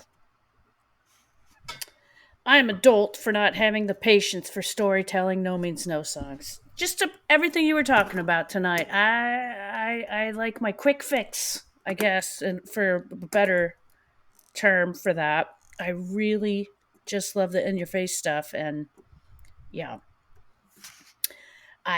Because I want them. I wrote here. I like it when they go insane in my membrane. And speaking of going insane in my membrane, the Forward to Death, Dead Kennedys cover is complete genius. And acapella, come on with this. Who came up with this idea? Did they forget that they had to make a song, a cover, and they were sitting around having a beer and it was like, oh shit, what are we gonna do? I mean, of course, that's probably not what happened. I really want to know, though, when they heard about it. I mean, we'll have to go I back don't and look know. at Andy's Maybe notes. I'm He not gave us notes about remembering. it. He gave us I think notes this is about probably a lot more work than an actual cover. Yeah, way more work. I do remember him now that you mentioned it, and it doesn't seem like it was a just spur of the moment kind of thing. It's like maybe early on they decided they were going to do that, which is really cool. So I'm this is pathetic, but that's all I'm going to say about it. Oh my god. Oh god. Matthew, start talking. Hurry up. Okay. Yeah, very difficult songs to compare. The Faceless May is a very, very Rob song. It's got that sort of mythical feel. Well, Forward to Death is really very simple, and yet they're both sort of about existentialism in a way. Right. That's true. Yeah, it's the conception of them doing Forward to Death the way they did it is just, I mean, they're fucking nuts to have even tried it. It's amazing. I mean, the lyrics are simple. They're just like a punk song lyrics, but yeah. And so not much to say kind about of puerile in its way. Yeah. Yeah, a little puerile, little just like the kind of what's going through the I think it's like that. What's that? It's the little punk guy on the Circle Jerks cover. It's just like what's going through that guy's head. Okay. Not much. You know, just like everything sucks. I hate it. I can hardly wait to die. So very, very, very, very, very punk in a lot of ways. Incredible choices and for like how to break it down. The one of the things I appreciate most about this is just the incredible level of detail when you listen to the original. Like oh, we got to do that. We got to do that. I can just imagine them sitting there. We have to do this like nonsense at the beginning. Yeah. We have to do every little bit. So yeah, it's a cappella in it as itself. Like singing without music is one thing. Imitating the instruments is extremely silly in whatever context. Yes. It's extremely, extremely silly, and yet they put more energy into this than just like everything is turned up to 11 in terms of like what they're actually doing. Like, bah, bah, bah, bah. Like they're putting all of their effort into everything it is that they do. Yeah. I love the. Crazy. It's one of my favorite things. And, like I do love how closely it matches the original, and I go back and listen to it. Listen to them. It's incredible. It's all there. How much it's all there. Everything they do is in the song somehow. Yeah, it's just pure It's fucking nuts. silly anger. Yeah, it's like in that way, it's like such a perfect encapsulation of so much 100%. About No Means No.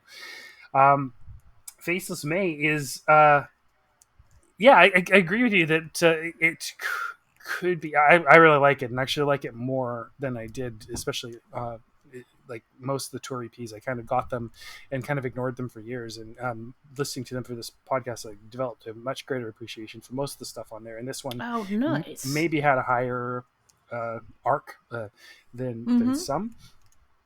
I just love the picture it paints. Like it's. Some sort of elemental god. Is it an incarnation of time?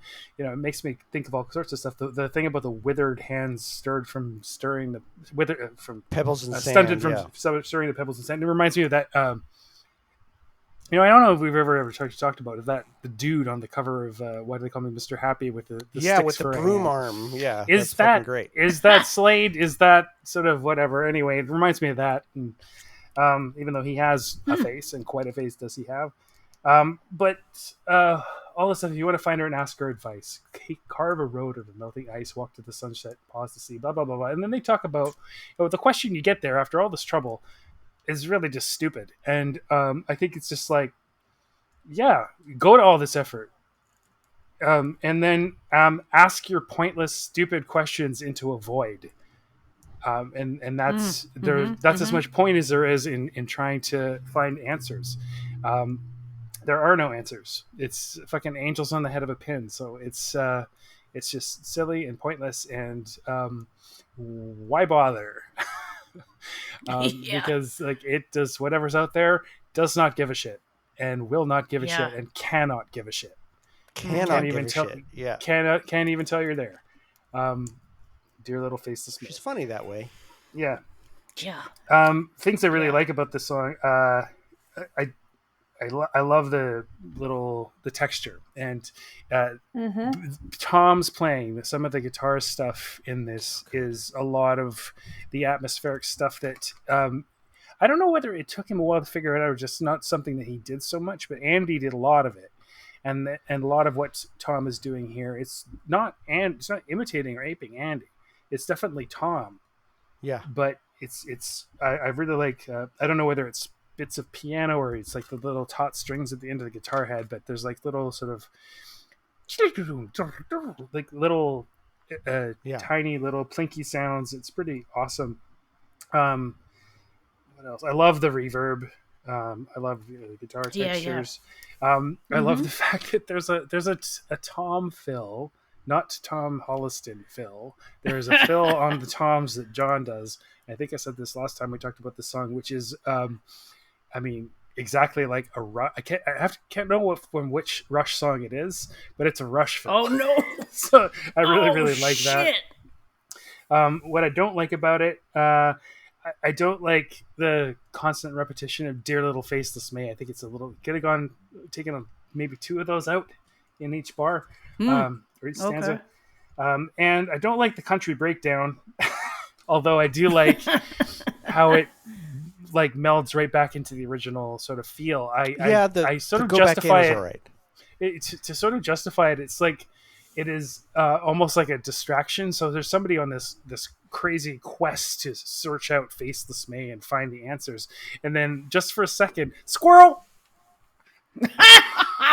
That's my life.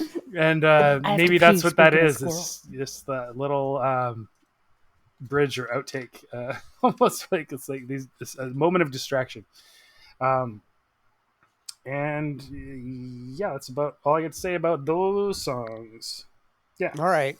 Yeah. No, I mean, I think that's right. I think even last time I talked about Faceless Me, I had a similar thought too about that country break, that it was sort of like, it's so absurd. And it comes after that verse about the absurd question the guy asked. That's just sort of like, this is how fucking stupid your shit is. Like, listen to Yeah. this. Like, just out of nowhere, this is the shit that we're going to break out with. I just felt like even that could have been better executed, right? Like that's too conceptual for me. Like I have to stretch too far to appreciate that break. It's one of the Right. few musical breaks they have, because I love their musical breaks, almost to a one. I think they're just fucking incredible, and sometimes they elevate a song so hard for me. And this was the only one that I can think that's like, no, I don't. Not so I like much. it. Not so much. So to go to this kind of round two, which I guess is their, how representative of these are, much like this first pairing, this first song is in a way representative of that Rob strain of anthemic, very thoughtful. I don't think this one doesn't feel as nakedly sincere as I Need You. It's more very thoughtful, and like I said, more not inscrutable in the way that there's no entry point, but it's like, you're not going to nail this song down. You're just not. It's just not going to fucking do it. And but it is in that oeuvre in a way of, or that, that thread. So I do feel like it has a place in their pantheon, and it exists on that side of it, very, very far on the Rob side of things, right? It's Yes. not a very collaborative song, although I love everything that everyone else brings to it. I think his I think to the same degree, in a different way, Forward to Death is very representative of their fucking, first of all, just easy to overlook virtuosity, because it's so fun. Yes. That song, it's so fun that you just get caught up in that you don't realize fucking hell how much work went into this, and how much attention to detail. That to me is very indicative of them, how you can sometimes too easily overlook how much is in everything they fucking do. And this song really shows that, if you just really listen to it. Like, I don't know how the fuck they did it, I really don't. And it's incredible, and it's kind of toss off, like it's on a compilation. A lot of people don't talk about it, but it's many bands, if they'd put that out, they'd be like, look what we did, can you fucking believe this shit, look at this, play this shit all the time, look at this. And they're kind of like, man, it's on a compilation, Because they they got humility. That's why. And they have so much else that fucking was great. Yes. Would I introduce a newbie? I would not introduce a newbie to Faceless Me. 100% no. I mean, maybe, I don't even know, like someone who really liked their shit a lot, that I would point them to this song. I'd want them to find it on their own, tell me whether they loved it. And maybe I'm feeling a little defensive on this. Not defensive. I need to clarify. When I say I don't like it as much as I used to, it has always been very high in my esteem. So for me, unlike Matthew, the tour EPs I've really loved those songs. Yeah, you are. Faceless May used to be actually one of the standouts for me. So for me to say I don't like it as much doesn't mean it's not coming from a low point to a lower point. You just can't figure it out. It's coming from a really high point to I don't know. I'm finding more flaws in it than I used to, instead of it rocketing. So sort of, we're meeting a little in the middle about that one, maybe. Yeah. But would I introduce Forward to Death to a newbie? Fuck, I play this song for anybody. I don't care who you are. You're like, listen to this shit. Are you kidding me? Listen to this shit.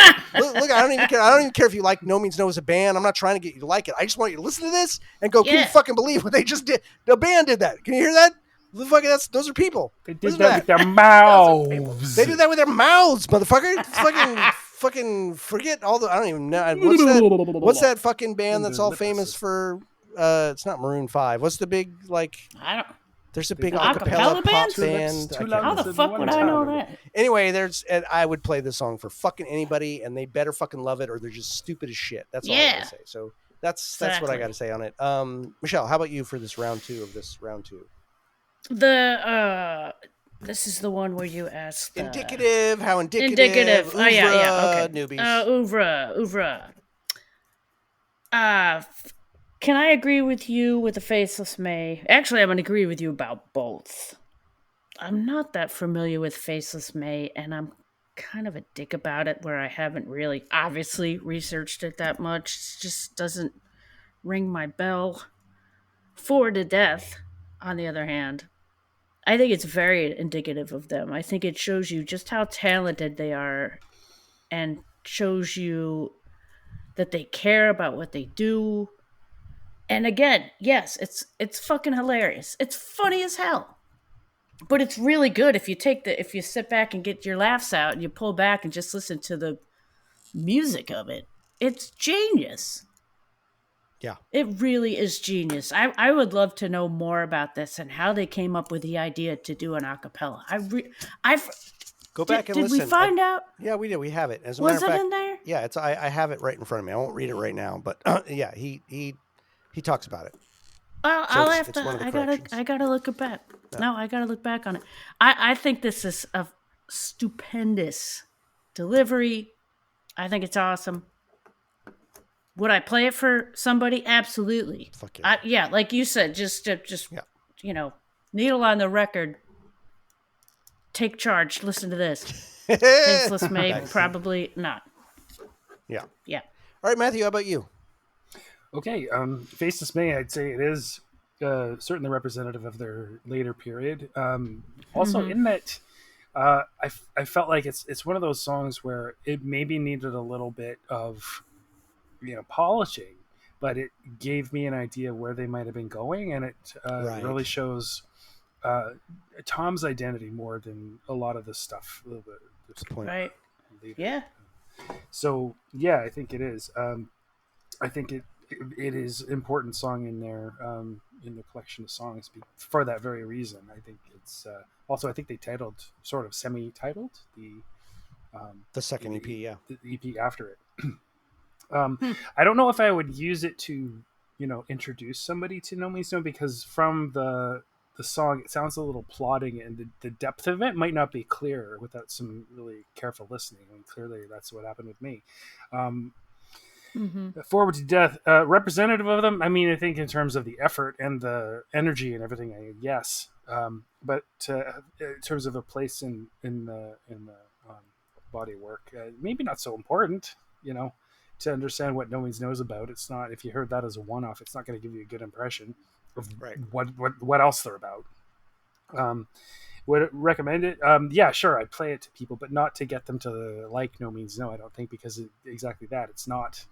It's cool. It's incredibly talented, but it's not a No Means No song per se.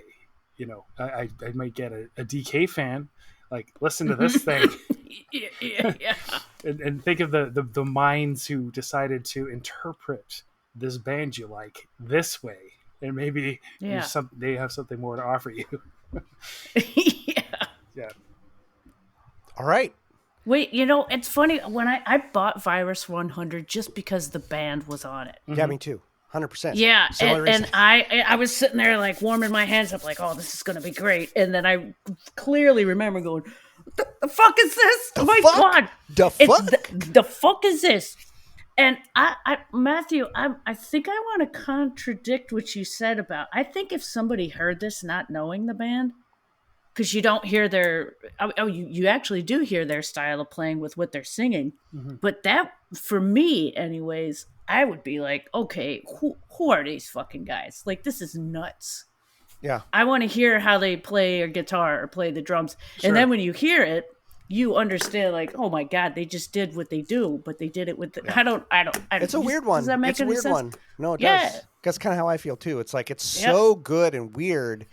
And No Means No are so good and weird. This is such a Yes, weird, they are. this is such an odd distillation of that for them, that it's so appropriate in a way that it's so Yeah. fucking odd and weird Perfect. as a You're distillation perfect, of right. what they are. But it's like Yeah. nothing else they did. I don't know. Yep. Fucking whatever. All right, Yep. folks. Well, it's that scary time where we vote, and I go first this time. First round, super easy for me, not a question. This round, not so easy. I've clearly last time voted for Faceless May over what is also a fucking banger, Brainless Wonder, which is a brilliant fucking thrash song. So I'm not entirely sure I'd make that same vote again. Probably, maybe not.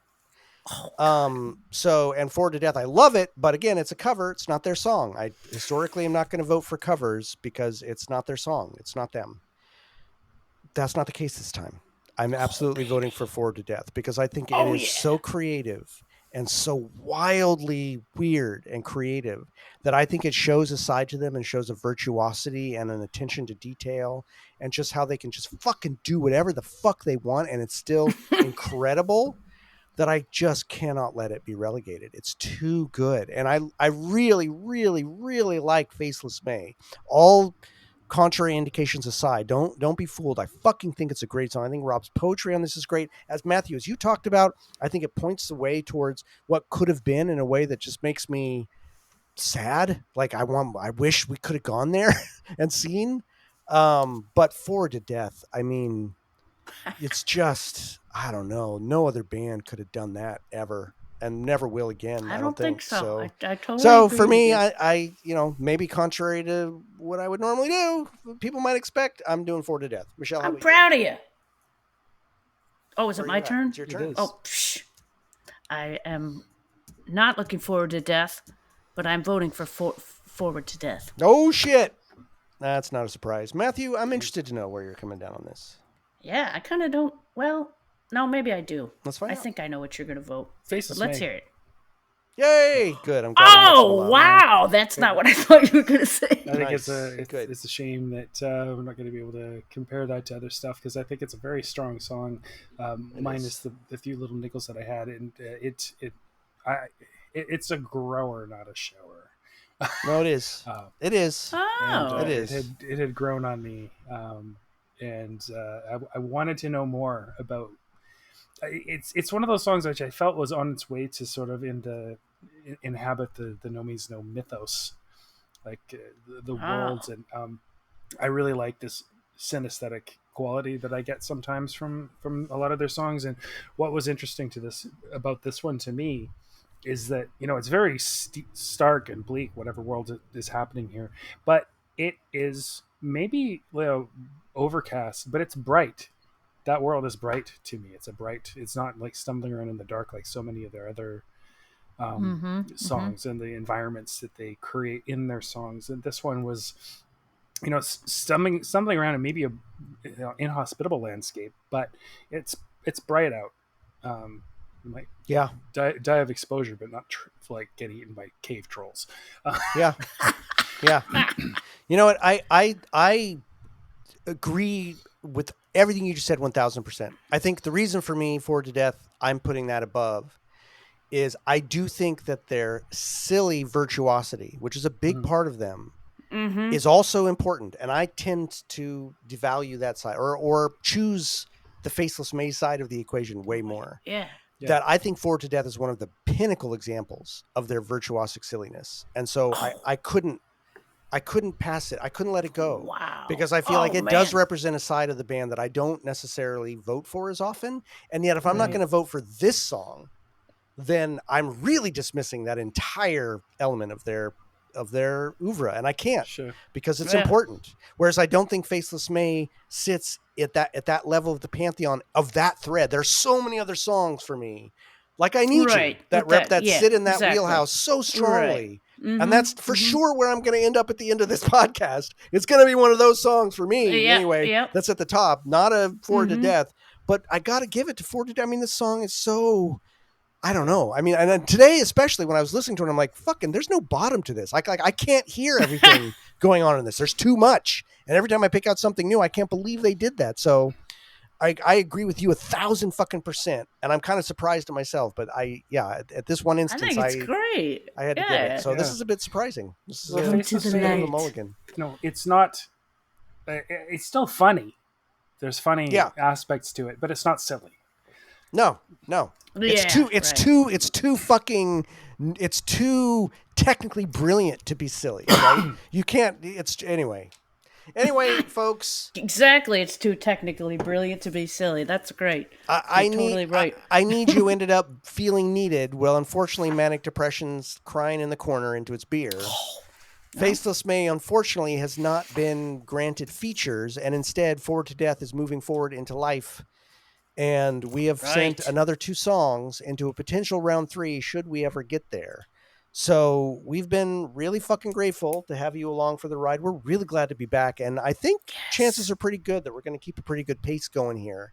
So I'm hoping that you'll hear another episode in another 2 weeks after this one. Don't forget to email us, nomeansnothingpodcast@gmail.com. We are also on the Facebook group. We have a Facebook group, No Means Nothing Podcast. People are joining it every day. If you're one of those people that fucking hates Facebook, but just, you want to talk to other fans, you want to yell at us more in real time and have other people join on the bandwagon, that's the place to do it. We're on Instagram, at No Means Nothing. Join us there. That's kind of lively. I'm on Twitter. We're on Twitter, but I haven't fucking posted there forever because it's going in the shithole. But I'll probably try to go back on. Last time I went on Twitter, there was all sorts of people. Lots of people had mentioned us and said great things, and I was like, oh fuck, I haven't looked at this in fucking. What about that new thing that just started? Didn't they? Just Oh start fuck that. some That's new just thing? Instagram. I'm not going on to the threads. Fuck that. All right. Anyway, Trying to stay current. reach out to us somewhere. We'd love to hear from you. And in any event, No Means No Thing, No Means Nothing is produced and edited by yours truly, Jordan Flato. Co-hosting and podcast graphics are by the brilliant Matthew Kowalik, Michelle Strangest.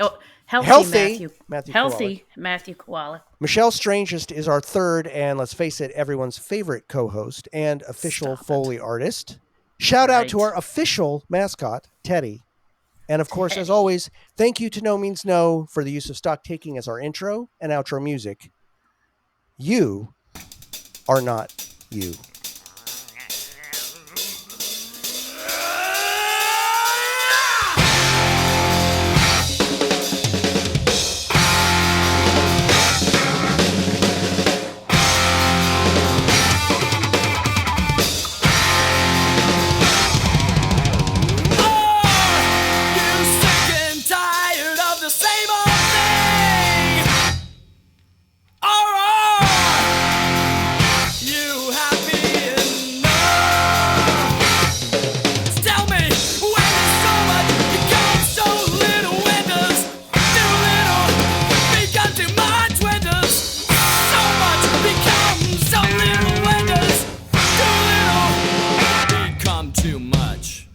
All right, you made it to the secret portion, everybody. It's not secret anymore. You know what the fuck you're doing. Oh, no. Let's And, I find out. really just wanted to say thanks to everybody for listening to my little rant at the beginning as well. I really hope that somebody hears it and it helps. Anyway, Dude, thanks. critical That was PSA. no rant. Yeah, critical That PSA. was no rant. You could really help somebody. They throw those medications out for that stuff all the time. Yeah. That's right. And maybe with a little bit more digging, you could. I think it's wonderful. It is. I think it's great what you said. All right, Goddamn paper. here's the first pairing. I'm going to go on Right. record and say this is not a contest in any way for me. Let's see what your reaction is. Oh. That's a fucking easy pull. Oh. Oh boy, here's another fucking Interesting. easy pull. Easy for me. Wait a minute. Maybe for you. Here's number two. Easy pull. Now, good songs all around. Of course, they all made it into round two, well, but come on. This is getting a little uncomfortable here. Really? In Yeah. any event, it's going to be a fun episode, folks. These are good songs. They're all good songs. It's round two. What the fuck are you talking about? Round one was all good songs, but, beat on the brat. So here we go. We got some really good songs coming up next week. Yeah. We hope to all see you. four of them kill. We hope to see you. And in the meantime, fuck off. Oh, God.